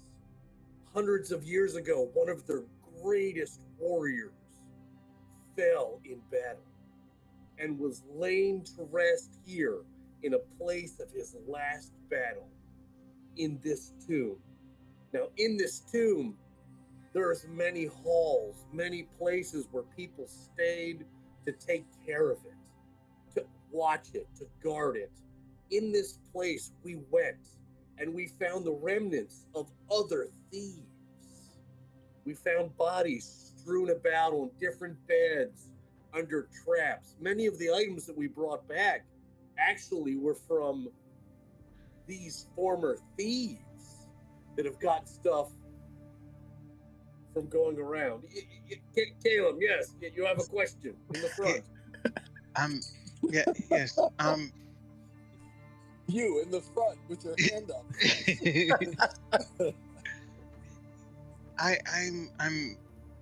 I'm sorry. Did you said they're from other worlds? Absolutely. Yeah, I've never seen one of these guys before ever. Okay, so these are things from other places. Yeah, they are the legions of law and order fighting chaos across the worlds. Right. So when Vamrid says this, Ryder opens up his pouch of mushrooms and he actually he hands them and he like offers a couple more over to Vamrid, just like it's clear that he's like on the same stuff that he's actually taking right now. And he wants to see if he wants to redose at the same time. I mean, my eyes are clear. I know the history of things. I study. I don't question you. I only ask.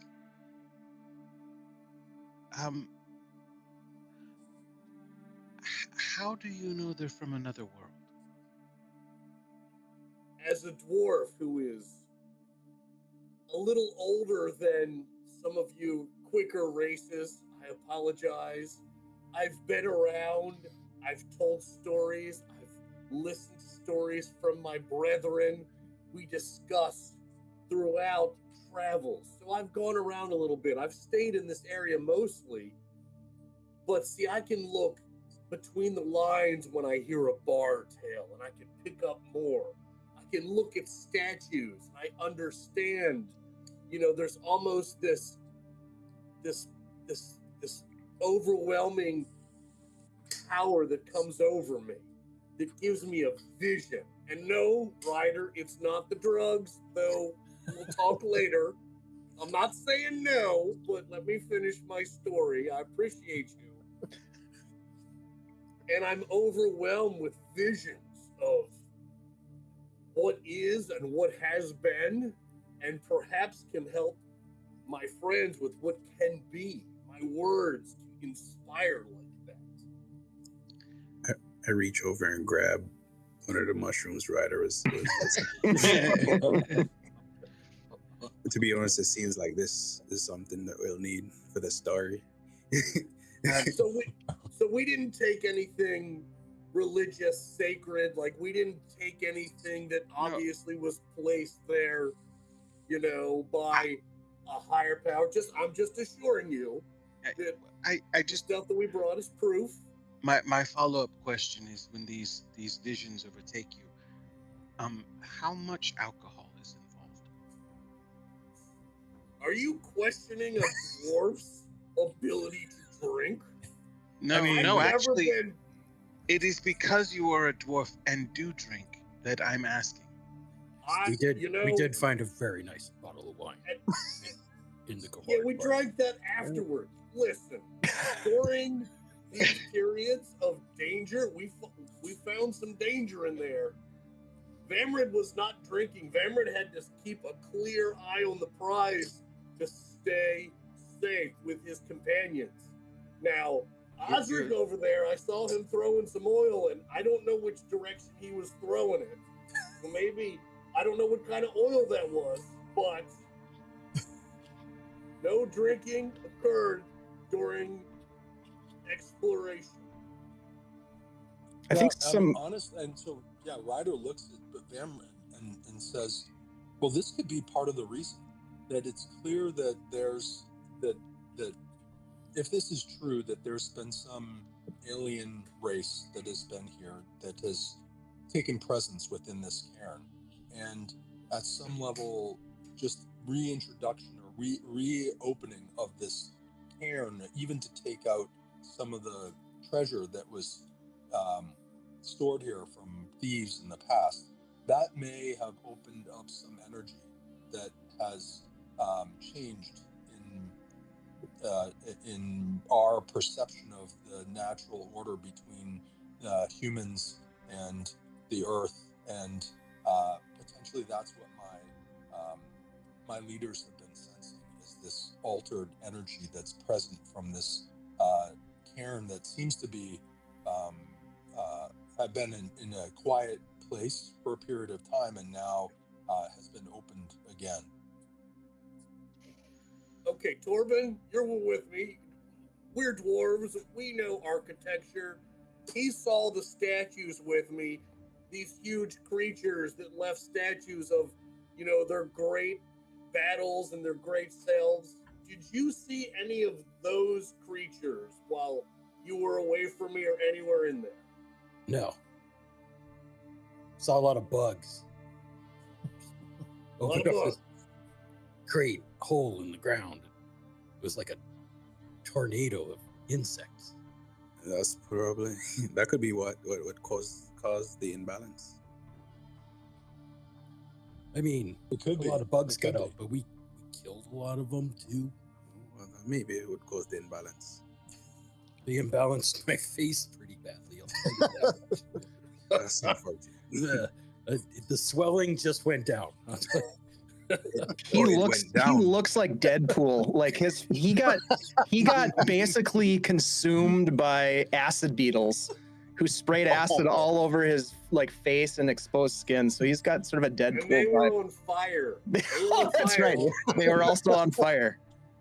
I think another thing that you may or may not have mentioned, Vamrid and Torbin, as you're describing the imbalance in the cairn itself, is that it had been in a sense desecrated by someone before. You remember how someone had scratched the walls, and there were sort of things. Remember when I think it was Goldie just fell asleep in the hallway? There's some other presence there that was not perhaps a good presence. Vamrid didn't see her fall asleep, so that was... Well, Osric certainly did. It's been a long time, and we found lots of previous looters that had fallen to the traps. So, you gotta be careful. But I just have one more question. Yeah, you in the front, yeah. Yeah. These creatures from another world. Did you see any signs of how they got here?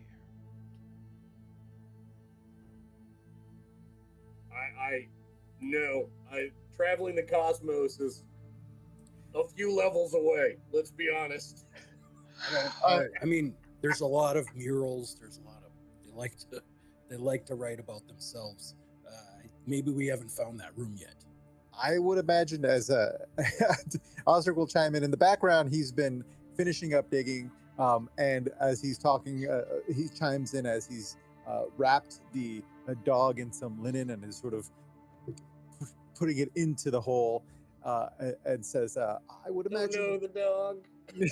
Sparky. I would imagine that it's magical portal of some kind. That's, at least from my perspective, how they got here. But we haven't found such a thing. At least I haven't. I mean, if you haven't found it, then perhaps there's a way to travel through the cosmos that isn't tied to any magic, but to whatever power these creatures had. Vamra, did Maybe you? that is. Sorry. Maybe that's what Celestian is looking for. Could be. Vamra, did you mention the name of these creatures that you I hadn't got to that yet. got? Okay. You know. Oh, the there's Vati- more. the Oh, Vati- I'm sorry. the Vati, yes. I didn't mean to interrupt. Yes, these Vati characters, the Wind Dukes, as it were. And, you know, they, Can I They history went that against- name? Yeah, give me an intelligence check. The Wind Dukes. Yeah. Mm-hmm. At least I don't have a negative. At least it's not a charisma check this time. Right. It's not a prime though. Don't add my level. No, you do. Always add your level on a skill check or a saving throw. So a 15. A 15. Okay. Partial success, I would say. You recognize the name the Wind Dukes, and you remember teachings from your mentor, Zal, who had he would get into his cups and he would tell you all kinds of stories, right? And one of the stories that he talked about was this great battle at the fields of Pesh, which is far to the north. You have no idea where that is, but it's somewhere in the Flanaess, and it's to the north. And there was this great battle in the fields of Pesh, and it was a battle of cosmic proportions, a battle that was waged across the cosmos, and it was a battle between law and chaos, and that many of the warriors who were felled during that battle were buried on this planet. As part of their ritual. That's about what you can recall. Okay, so almost like a fairy tale kind of thing. Mm-hmm. also, they battled Miska, the wolf spider. The wolf spider. Yes. That part you don't recognize. Write it down. I will, but a spider, like a small. Like a great evil being of chaos. Oh, an alien spider. Yes, like a bigger. Hey, correct me if I'm wrong. Just for my understanding, was it I lost the accent. Let me get it back. Heart stars and horseshoes. Was it a wolf mixed with a spider, or was it a wolf spider? It was a wolf spider, but like a massive evil creature of chaos. So like a dire wolf spider. See, Like that doesn't a really. demon wolf. I did spider. slay a rather large wolf. So He did. He did. I heard about that. Oh, It was- it was Not not half spider wolf. though. It was. I'll tell you half the wolf, story. half spider. It's just one wolf spider. Yes, I Wolf- think that's the picture. Wolf spiders. Like I run off really quickly, look around the graveyard. You see me dive down, grab something, I run back. So like, just a larger version of this, or was it like a spider with a wolf head, or like a wolf with 8 legs or something? Or was it a wolf with a spider's head? As you guys delve into the esoterica of what a wolf spider might actually be, because Vamra doesn't really know, he just knows the story, right? But what I would like to do is I want to make sure that we get to Osric here. So this conversation is going on, right, in sort of a bit of a montage. That's part of what Osric would like to do, and we'll come back to it, obviously. But because we do need to fit in a break here at some point. So I want to just quickly go to Osric. as the sort of the last in our round of sort of preparations here in Diamond Lake before heading back out to wherever you intend to go, or maybe you intend to stay in Diamond Lake. I don't know. We can talk about that. But Osric, what are the things that you would have wanted to do over the course of the 5 days, aside from bury Sparky, the missing or the dead dog? Well, in those 5 days, I probably would have had to have caught up on things that I've been neglecting at the boneyard. So the montage would have consisted of me digging more graves, depending on how many people were stabbed over the weekend. Maybe going around trimming, taking a scythe to any grass that's grown too long, replacing dead flowers. That takes like a few days right there. And talking to Yersinia about just magic theory, basically, asking her if she's, the spells that I have and how can I expound upon them. And then also, I think the first thing he would have done though is cast detect magic on all the items that we retrieved from the cairn. Yeah. And he's got two things on his mind. One, he wants to know what kind of magic, if any, these items possess, and if it could be helpful to their endeavors. Because at the moment we don't have a patron. The patron that was supposed to pay us for all these items is not around. So right now we have nice items, but we're broke. So I would see he's going to try to suss out what we can sell and what we need to keep as proof and or as something useful. Fair. Okay. So you do so, and there are the 3 stone figurines that you recovered from the body that was crushed under the large rock. Remember that? Yep. They depict a couple of different structures. One of them a grand palace. They're kind of like minis, basically. A grand palace. The other a slim spire twisting up into a point, and then the other like almost a Colosseum stadium-like design. They appear to be models of some kind made out of stone, well crafted, beautiful. These items are not magical, but they appear to be valuable, and they have a direct tie, as best you can tell, to the cairn itself. Probably something that you would want to present to Kellic and Tiara whenever you run into them again. The don't sell pile. The polished branch of Declo wood is magical. Okay. And do you have like identify or its equivalent in I think something of that nature? The spell discern magic, it tells me the strength, it tells me so basically the auras. It tells me how whether it's lingering, faint, moderate, strong, or overwhelming. It is I would say it is a moderately magical of maybe evocation magic. It is definitely a wand. It is a magical wand of some kind. Right. I would say that if you were to work with Yersinia, do you like ask her about it perhaps?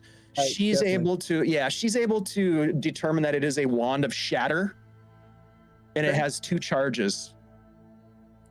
All right.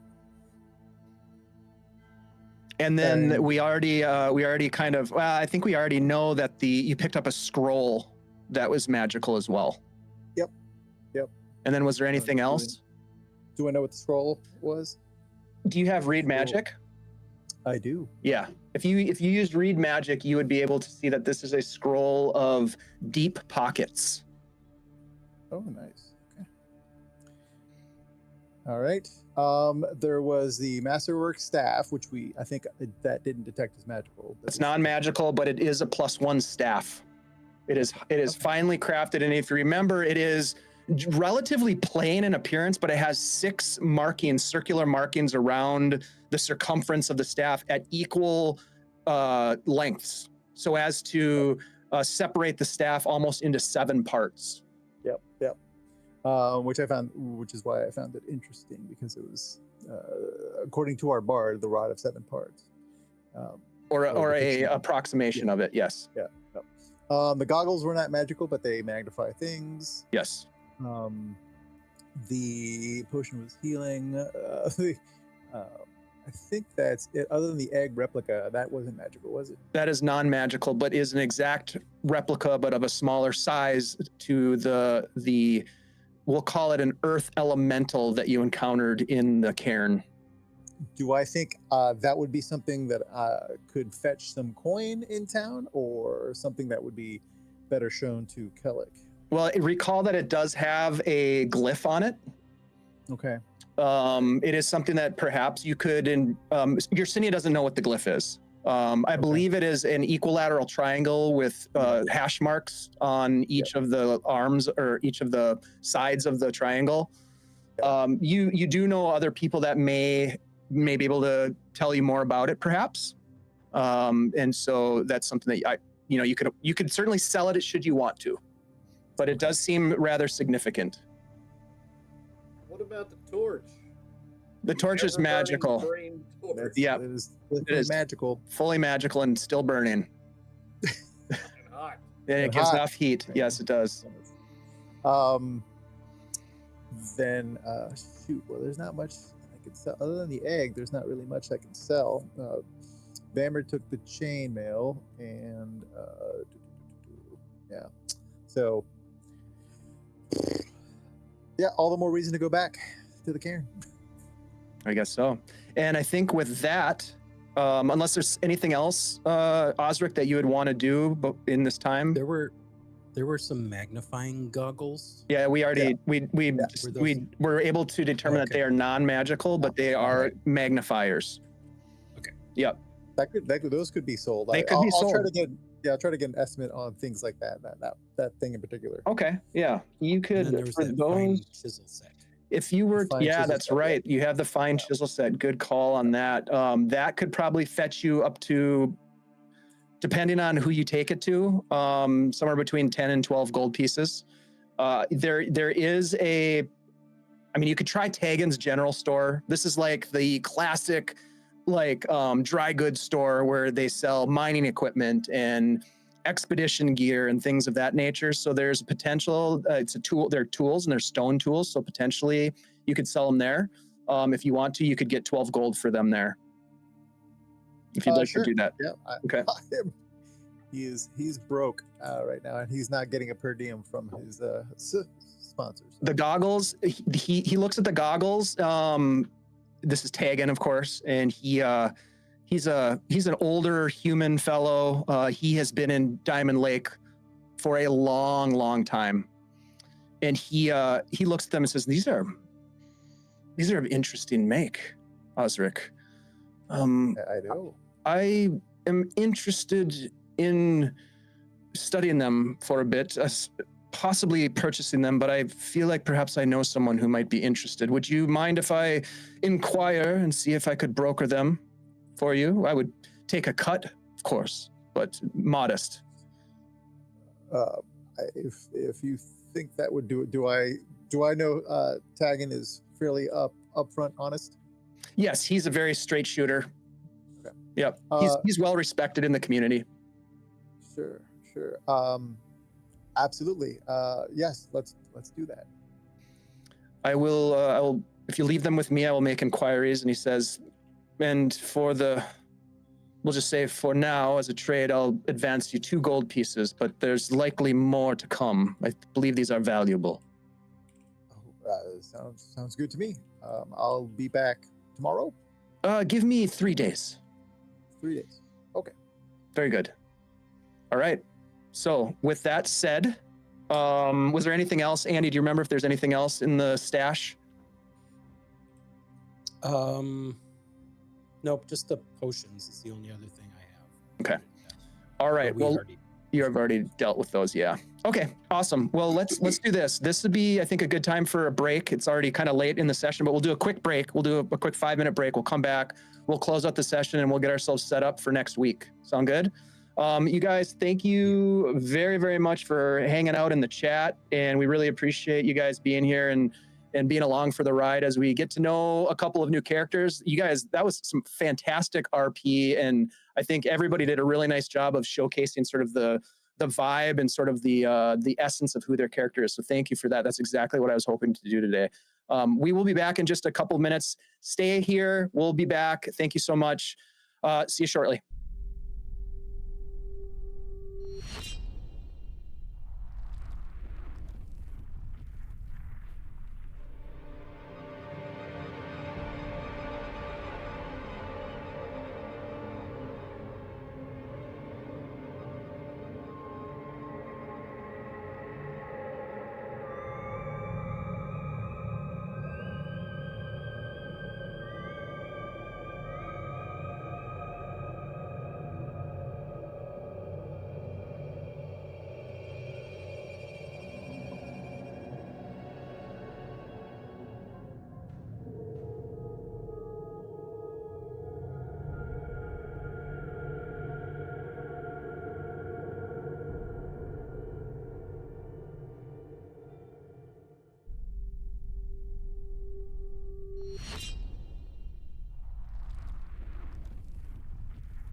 Okay, so my friends, we will dive back in here. You have met some new companions.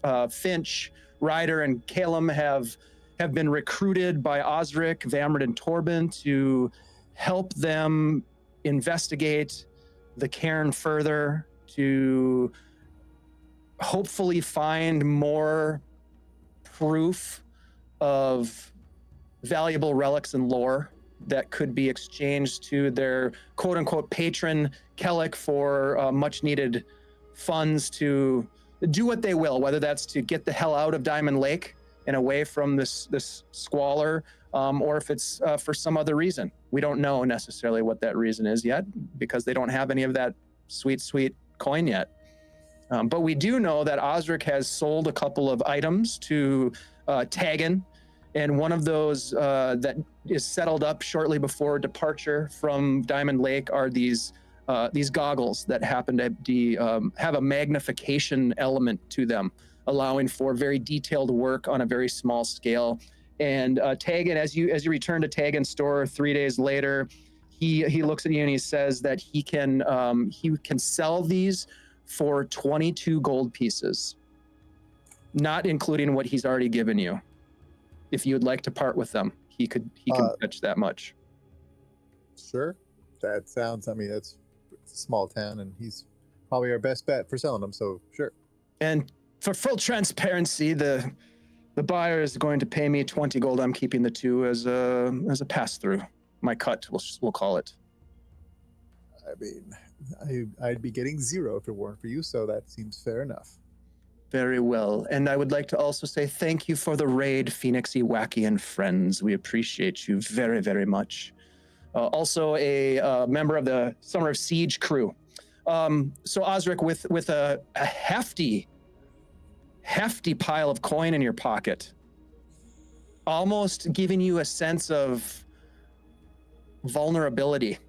As you look around, leaving the general store, you see a group of youth working on a street crew under the watchful eye of one of the constables. Perhaps young folk who have gotten in over their head in some sort of mischief with the local law enforcement. Some of those who you might recognize give you a bit of a side eye, perhaps, as you walk past. I run past. I'm running to the boneyard. you run past. But eventually you meet up with your companions. I had to count. There's 6 of you. I can't believe this table's huge. The 6 of you make your way into the wilds surrounding Diamond Lake, traversing a fairly well-worn path now that leads to what you've been hearing called the Gavort Fort. Whether or not they've shared with you the details at this point, it's sort of irrelevant, but eventually you do come upon this crumbling structure that sits upon this promontory, kind of the crown of a small hill. And your first impression is like, this place is about ready to fall over. The foundation, the walls are brittle and broken. The first floor is mostly intact. The second story and Vamrid's tuba perch is precariously hanging on by like 2 rusty nails that's holding the whole thing together. It looks like it needs a lot of work. And as you get closer, you can see the front door, while it was closed, it's kind of hanging askew in the door frame, sagging. The porch in front partially collapsed. I believe that there was a pit trap that has, I don't know if you guys have reset it, but you can see plainly that there's some sort of a pit. And as you maybe, Finch, kind of kick a little bit of the dirt away, you can see that there's like these sharp stakes inside with just a little bit of Goldie flesh on them. I think it was Goldie whose foot was impaled. But yeah, you see this place, and when you get to the door, Finch, you're the first one, you smell it. It just smells like goblin feces. You know, welcome. For dwarves, this place, as I wipe, some dust from like a wall or a sill, this place looks great. It's a bit of a fixer-upper, but we're making some progress. You should have seen it before. Ooh. If you made, I lean over to Caleb. If they made progress, what did it really look like? Just don't go in the outhouse. Don't do. Or the well, maybe. Or Maybe yeah, stay away from the well. we're gonna need to probably fix that. By the smell of it, it all seems like it's the outhouse. What is wrong with the well? It's just full of dead goblins. Oh, Why'd you put them down the well? I'm kind of curious about that myself. Well, it wasn't really a functional well to begin with. It wasn't my call. I just started happening. Thanks for the follow, you guys. Thank you so much. And it's the best to get keep them out of scavengers, right, Ryder? I mean, you want to keep the meat out of the scavengers' reach. So I look down the well at all of the rotting meat, and I'm I think the idea was to scare off any remaining goblins that might be around. So also that. why- I mean, I you think could have you also put the scared bodies- off anything living. Yeah, you could have put the bodies on a perimeter if you wanted to scare off. Well, I mean, maybe that's why we found you, Finch. I mean, this I'm is not cleaning out the well.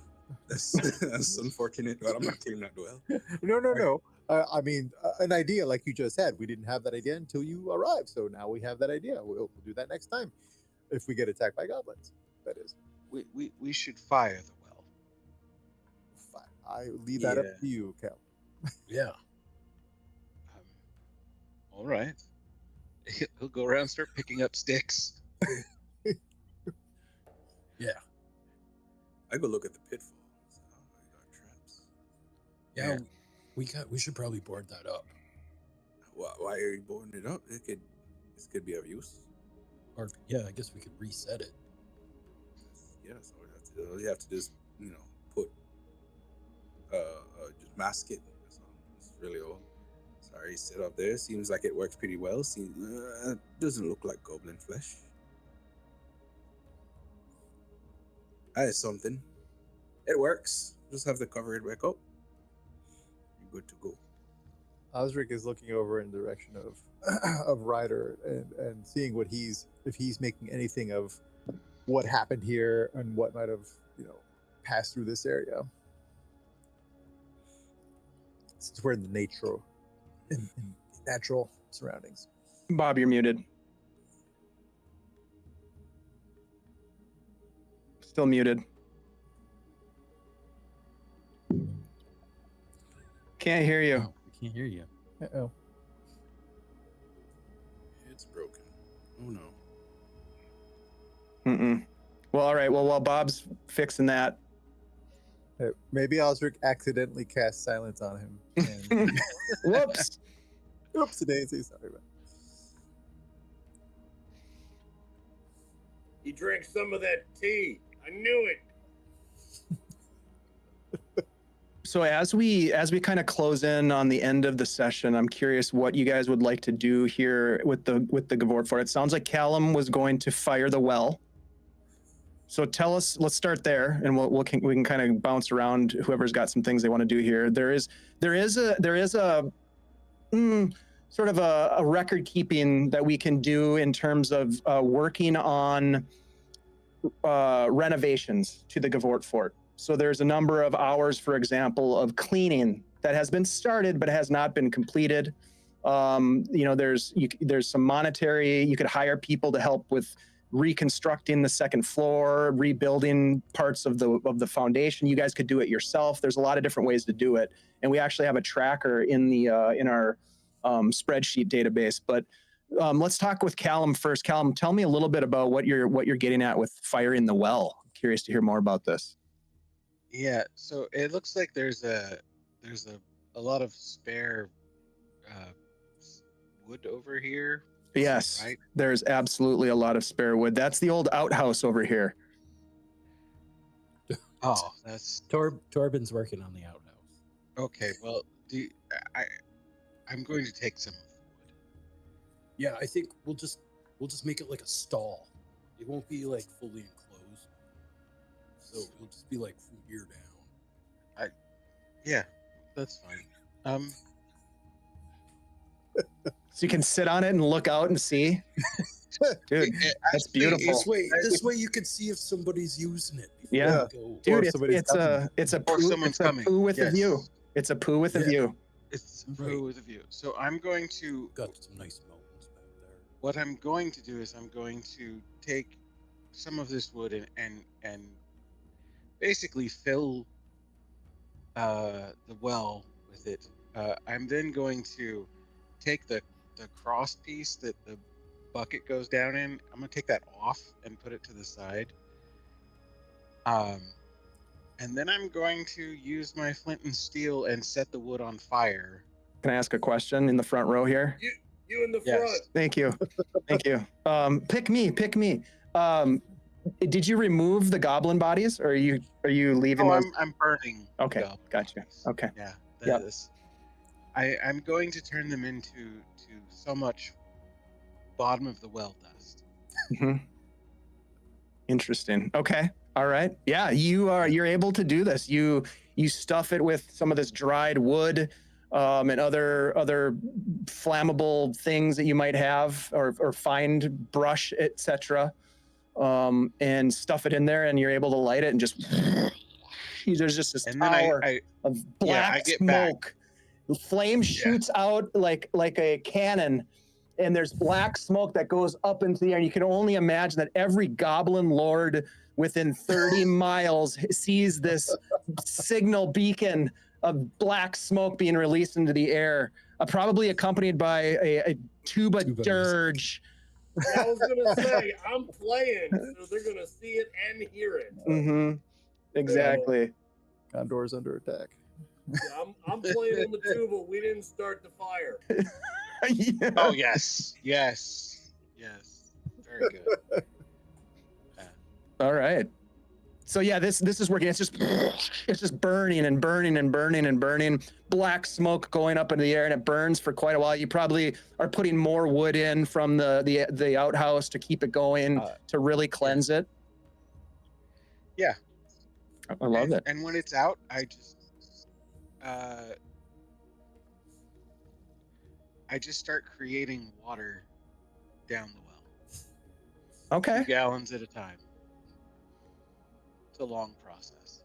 Yes, it is. How long do you think this takes in hours? Oh, it's a day. A full day, like 10 hours of work? Yeah. Yeah. 10 hours work. I imagine you have like a bandana wrapped around your nose and mouth, and you're just sweating, and you're just kind of, like maybe stirring like some of the stuff to push it down but deeper into the well. And then finally it starts, the flames go out, the smoke sort of billows out for a little while longer. And then you start with the creation of water as you are wont to do as a cleric of Celestian. I love it. So you just put in 10 hours of work. Yeah, and once it's full of water,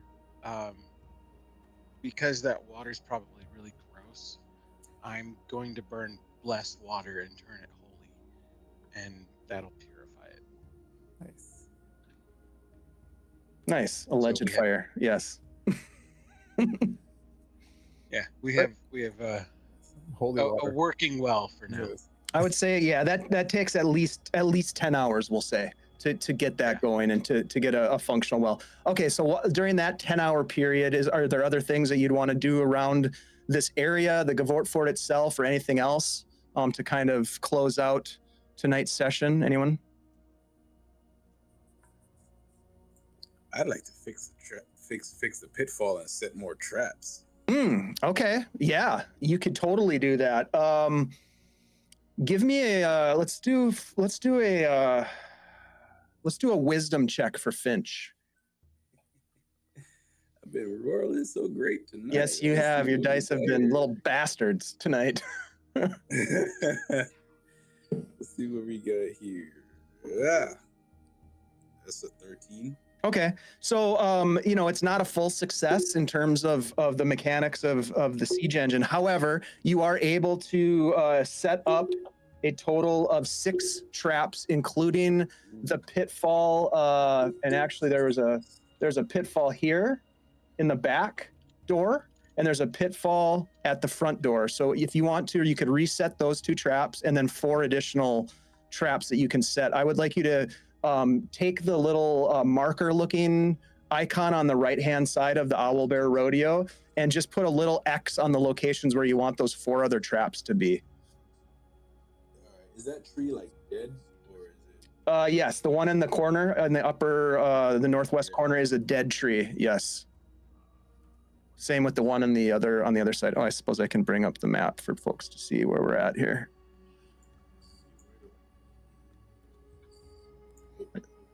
So while you're working on that, is there anything else that folks would want to do here? Let's just go around to everybody. Let's go to Vamrid. Really, is this a cellar? Sorry. Really. What's that? Yes, That's there like is. There is a cellar. Absolutely, there's a cellar. Yep. All right, I'm gonna Home Alone this. All right, cool. Yep, Home Alone it. I would like to use my stonecraft to help stabilize my tuba perch. And Ooh, also it helps okay. the wall. That's area too, but I'm specifically trying to make that more safe for me to blast my tuber from the sky. Sort of a little crow's nest, but it needs to be reinforced so it's safe. Mm-hmm. All right, stonecraft, you say? I like it. Yes. Do you have any construction background? I'm a dwarf. I've been in the mines a bit. I don't know how much construction. Probably not a ton of construction, but you. No, I've told stories of great castles. I mean, that's like watching a YouTube video on something else. Yeah, that's true. A lot of YouTubers have never actually done the things that they're YouTubing. All right, let's do this. So you can use stonecraft, I think, to work on like shoring up some of the walls, at least, because these are stone walls, at least some of them. Let's get a wisdom. It's going to be a kind of a high roll because you are not a carpenter. It's going to be a high difficulty, but let's give it a try. Wisdom. Okay, I like it.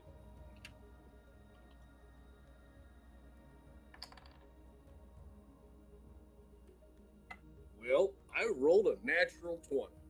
I had to check to make Holy sure that the shit. cat on my die was the 20 and not the one. Yeah, it's definitely the 20. The cat is the 20. Very nice. Okay, so we will say this.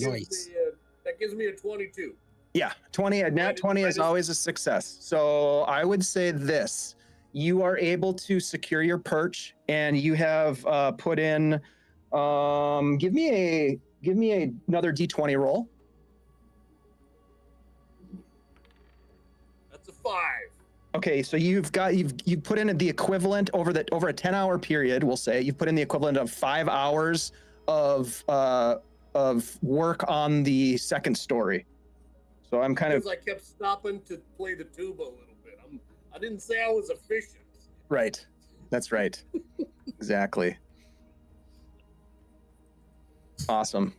All right, so you're working on that. Finch is setting up some traps. Callum is getting the well secured. What is Torbin doing? Torbin's working on the outhouse. Okay. All right. He is kind of. It looks like the seat portion is mostly intact. But so he's gonna just kind of reconstruct some walls with the remaining lumber that wasn't burnt. Did you guys? Yeah. Did you guys stuff anything in the latrine, or was that just the well? I can't remember. I think so. You did stuff. You stuffed some things in the latrine. Yeah. So there is a very, very rotten stench, and as you are working, you're like, okay, I'm curious enough, and you like look down into the poo hole, and you can see that there is something down there moving. Oh gosh. Not dead yet. Now, let me ask you this, Torbin: do you do anything about it, or do you just kind of pretend like you didn't see it? No, he's gonna say, "Oh, hey, guys, there's something moving in here." He's pretty freaked out. All right, as you say that, we will do this though. Do you have any carpentry background or anything in your character sheet that would help you with this?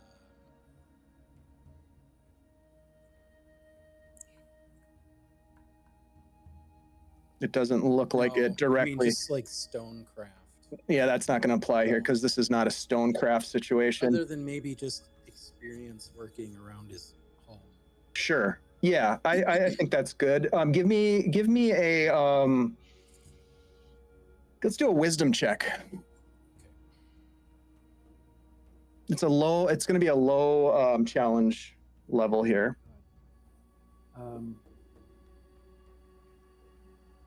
It was an 11. Okay. 0. All right. Plus So 2, not a 13. so 13 total. Yeah. All right. So not a full success, but you are able to, aside from the poo snake that we'll deal with in a second, you are able to do some suitable repairs to put up at least a bit of and it takes you 10 hours worth of work, the equivalent of 10 hours, to put up a suitable sort of on a dwarf like chest level wall that goes around the throne, as it were. Yeah. Okay. And then for the finishing touch, he's just gonna put an out of order sign on the outside. Creature in hole, out of order.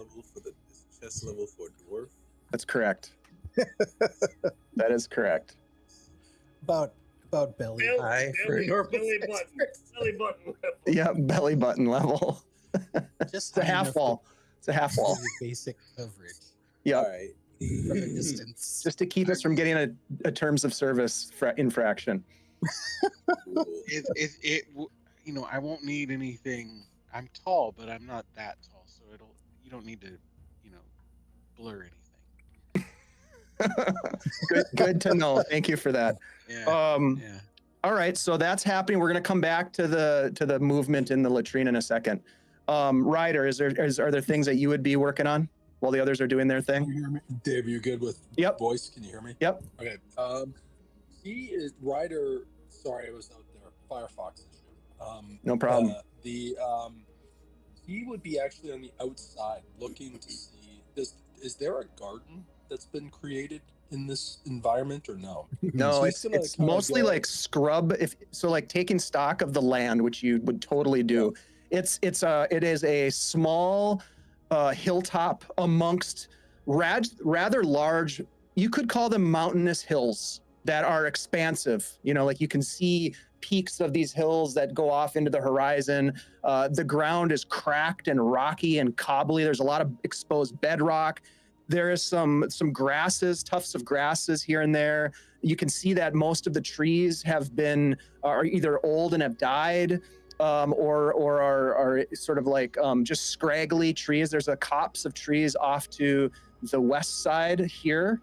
There's a live tree here, but these other trees, like this big, what appears to be maybe like some sort of an oak tree here is dead. This one here too, maybe probably make good firewood, that kind of thing. But there's not really, as far as like natural tillable land, quote unquote, or arable land, there's not a whole lot.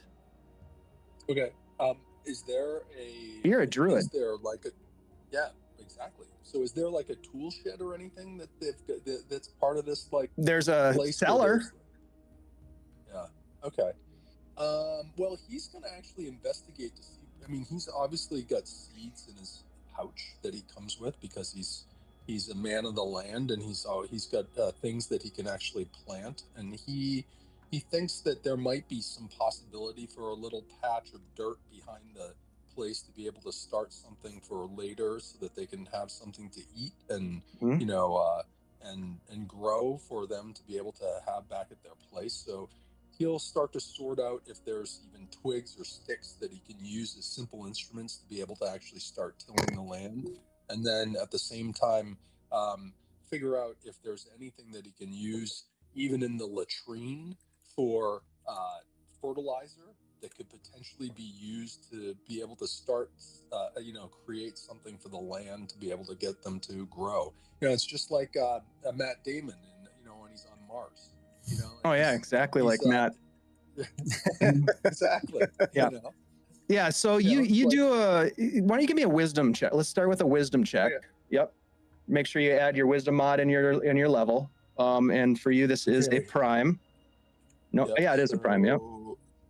Wisdom, that's a +1, 13. 13. Prime. Okay, that's good. So you can see that the best opportunity is going to be over in this area. There's already some dirt here. And so you could probably get to work on maybe a 10 by 10 parcel of the land here, and start sort of like piling up some organic material. You can find twigs and grasses and things like that. You've got some seeds, as you mentioned. You can, over the course of 10 hours in the day, you can bring over more soil that you can like dig up and put in, a bucket that you find amongst the debris, and sort of lay it down. In terms of the latrine, as you go over and you see Torbin just sort of like hanging the sign on the outside of the wall, it just says out of order.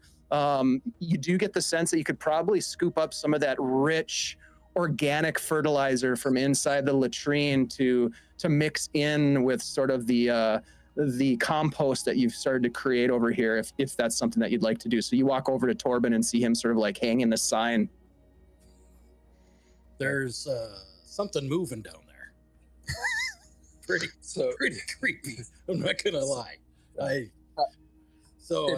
would advise against using it right now. Noted. And he still is able. He'll search around kind of within the area of the latrine, not put his hand into it, but kind of around to see if there's some detritus that has been laid out, because it just seems of just a really kind of unsanitary situation, but thinks that it can still be used to be able to fertilize the soil. And he'll scoop some of it up into he's figured out like a little piece of bark that he's kind of made into like a little shovel that he uses to be able to actually scoop some back into the area where he's been working. All right, I'm sorry, I missed one thing. What are you scooping? What kind of material are you scooping out of the latrine? Yeah, just not putting his hand inside the thing where the thing is moving, but if there's some, like, I gotta imagine that this thing is overflowed with just. Well, that's a good question. Give me a percentile roll. Percentile roll for overflown. For this is a very important. This is an important latrine check here. It's a percent. I'll always percentile when it comes to latrines. Okay. Everybody knows that. 90. Okay, so it is 90% full. So it is. Oh, no. A lot of miners have crapped in this latrine over the dozens and dozens of years, and now there's. So is there other a way things to skim some off the top without Sure. actually disturbing the moving thing? You could certainly try. So go ahead and. Yep, go ahead and. What kind of check am I making? There's probably a bucket. I would like you to make a dex check, please. Dex check. Yep, which is also If prime it's a for you. wolf spider, we've come full circle. Yes. I think my cousin had something like this before. You're not It's gonna the believe bite this. you need to worry about. It's the resulting infection. 1. Oh no! Oh my God. So Torbin, you're like watching this happen, and you say that about the infection, and as he goes in and he reaches in, and that's when, Ryder, you see the splash of poo water, and it splashes out of the latrine, spraying you. And Torbin, you step back and you look and you watch as this creature, its head's almost like a snake's head, comes out, and there's just stuff dripping and falling back in. And that, my friends, is where we're going to end tonight's session. It's much worse. That is the end of the session. If my character goes down, A latrine snake. Snake. Oh man, I just love it. Right now, Callum is face mask, Yeah. dealing with smoke and ash, and has no clue anything's happening. Oh my So, God. All you hear is the maniacal laughter of Finch as he scurries around the fort, and then the screaming of Ryder as he's attacked by a poo snake. And I think that is where we will come back. We'll leave it on a cliffhanger, and we'll figure out what happens next week when we come back for more Shadows of Greyhawk. You guys, thank you so much for absolutely fun and fantastic session. You guys are all brilliant. I love playing with you guys. That was really fun to get to know your characters more, and a great sort of quick entry back into the story. So next week we'll deal with the poo snake, and then we'll assuming that we have Ryder alive still at that point, we'll delve back into the Whispering Cairn and get after that sweet loot. You guys, thank you so much. I truly mean it. I love playing games with you guys. This is why I keep doing this, because I get to play with awesome people like yourselves. And thanks to everybody who's been in the chat with us, hanging out and getting goofy and having a good time. Please hang out. We are going to do a raid into somebody. I am going to be looking for that target here while we're doing some outros. But I'd like us to go around the table and just tell us, remind people who you are. If you got something you want to plug, that's great. But maybe just reflection on tonight's session, something that caught you off guard, maybe, or something that you enjoyed about the session. Let's start with. We'll just go around. Jose, why don't we start with you, my friend? Always great to have you here. Thanks for having me, Dave. This is always a blast. I'm Jose. I do illustrations and sculpture and writing in the TTRPG space. I've got some projects going on. You might see them if you go to Gen Con. Got some art in the new Handbook, so that's cool. And tonight, I mean, I love myself a good montage scene. That's always good times. So thanks for indulging us. Oh man, I'm right there with you. I think it's very fun. It's a great way to get a feel for like the characters' priorities outside of like the main quest line, So I love that. So yeah, thank you for that. Let's go next to Sundance. Sid, it's awesome to have you back at the table, my friend. Thank you so much for being part of this. Thoughts? Where can people find you? All that good stuff. Well, thoughts. It's always great to be back, amongst great people. Good table. It's always a fun time over here. Again, you can find me on interwebs. Most should be switched over to _Sundance 340. If not, you can do _Sundance Sid, and that's really the best place to look out for me for where I'm gonna do things. So that's Twitter, Instagram, all the socials, all of the socials, Blue Sky, all of the good stuff, Threads.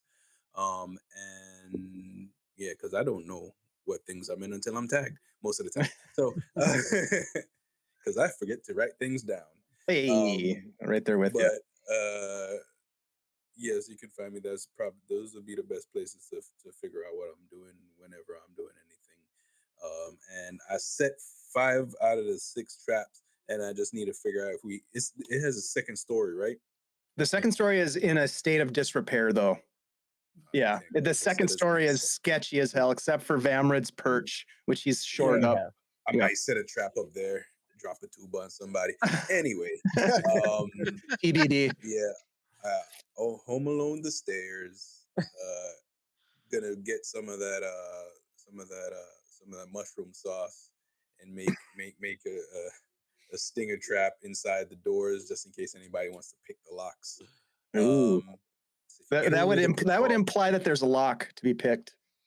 I can make one probably. I was working with a blacksmith. I think that was my backstory. That maybe if I wrote that down that we talked about one time. But again, always fun to be here. Great to have you here. Roll some dice with you guys. Your dice were not very nice to you though tonight. Yeah, next time, I'm better dice. I'm gonna get better dice. I'm gonna get some sage. Yes, cleanse that. Cleanse the vibes. Dice. That's right. Then we're gonna roll better for sure.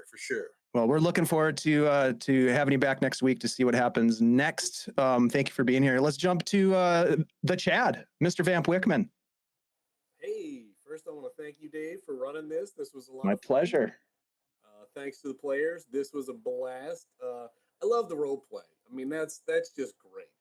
You know, everybody just has a character and just runs with it and gets into the character, and we just have a blast interacting, and that is so much fun.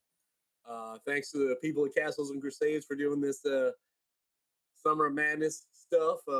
Again, Castles and Crusades is fun. I love the old school stuff. That's why I try to play first, second edition as much as I can. Fifth edition is great for new players. For us old hats, it's fine, but there are better options. So I enjoy doing this. Otherwise, I'll be on Lord Gazumba's channel Saturday morning, and I'll be on Stronghold D&D every other Wednesday. But I'll be here for the next 2 weeks, and this is a blast. This is fun. It's amazing playing with you guys. That was a great session. That was really fun. Yeah, thank you so much, Chad. Well said, and you are much appreciated as well, sir. Let's jump next to Tim, barely hanging on. It's so awesome to be gaming with you again more regularly. So I hope this is a trend that continues because it's very, very fun.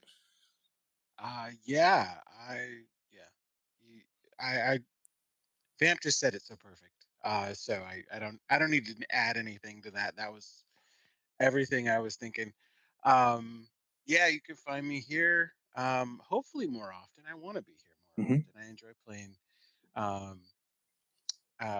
especially with some people I've played with before, and meeting new people is great.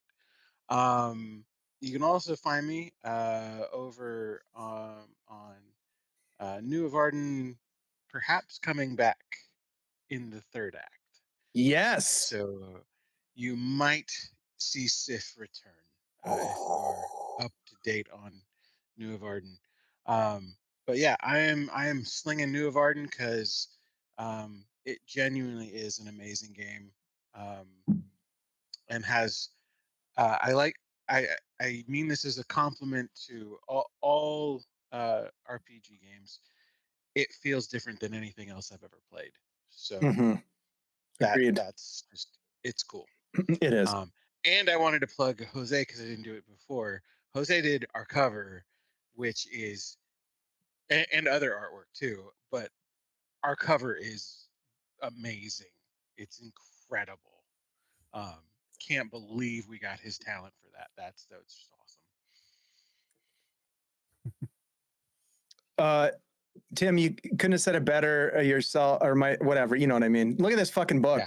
This thing is so awesome. It's just it's beautiful. I mean, the artwork, the layout, and the content is so good. So shout out to Dungeon Mr. Ty and all the awesome people who helped to make this a reality. Tim, I know you were involved with a lot of the creature creation and a lot of the initial discussions and the things that I don't know about, but I know you were really involved. And Jose has got a bunch of art. There's a lot of other great artists in here. It's just beautiful. This book is beautiful.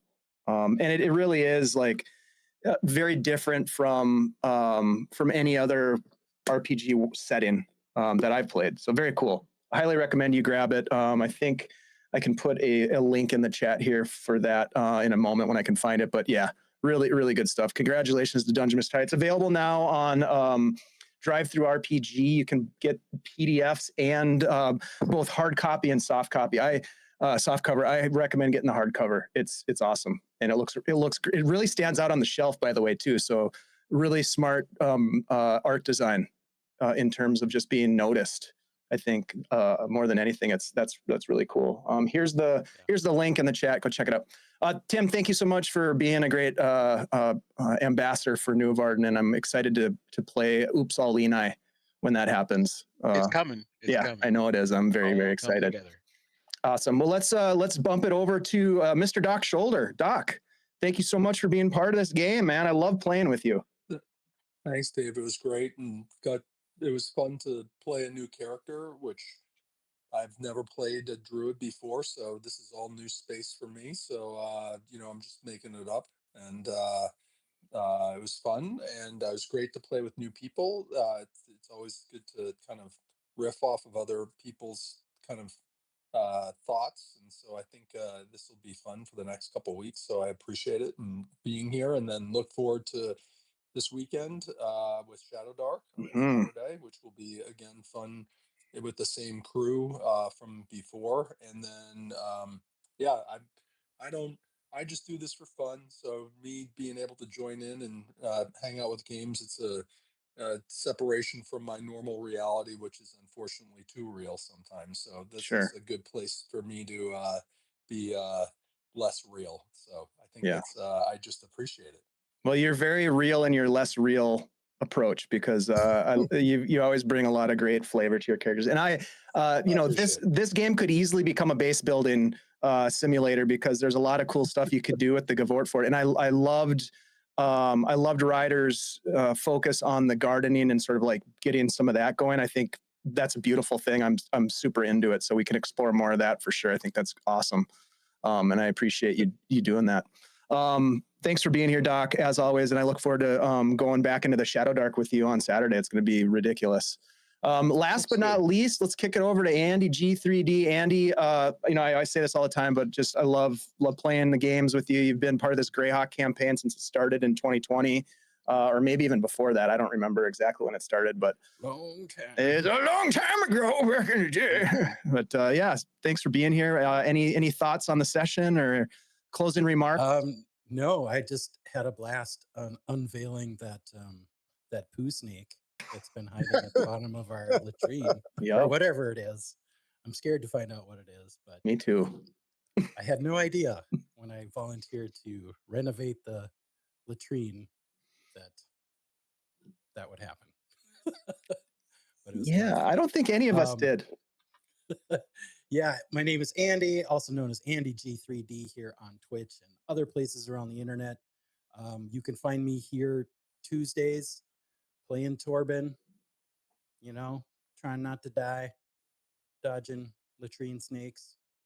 And otherwise you can find me usually on our Discord. So come check us out. Hell yeah. Thank you, Andy. And we will be we'll be playing for the next couple weeks with this group of people. And then in August, we've got a couple of new faces that will be cycling. So it's kind of been a little bit of like a rotating cast, which has been really fun. But don't worry, for those of you that end up having a good time and want to continue on, there will be more of this sort of rotating opportunity. I see this Diamond Lake setting as a place where characters can come and go. Even though there might be a couple of core people like Osric and Torbin and Vamrid that might stick around through it, or whatever may happen. Other individuals can come back. Yeah, if they live. That's a good point. Thank you for pointing that out. It is hard to heal in this game. It is very hard to heal. This is no joke. So anyhow, we will be back in August for more of this. And then there's more, there's going to be more Greyhawk coming after that as well. So stay tuned for that. We'll be here on Thursday with Nuavarden. We'll be here on Saturday with Shadowdark, and then we'll be back again next week with more of all of it. So thanks everybody for hanging out. If you like what we're doing, please consider following the channel, or is it subscribing? I don't even know what that is anymore. But just show up and hang out with us, because that's the most important thing. Don't worry about all that other stuff. We're gonna raid into Crit Hit Chronicles. It looks like they're deep into some Daggerheart, which is a game that I really want to play at some point. So hoping that happens in the not too distant future. But yes, thank you everybody for being here, and be safe out there. Be good to each other. Help people out where they're needed, where you're needed, and help is needed. And we'll catch you on the flip side. We'll see you on Thursday, everybody. Take it easy.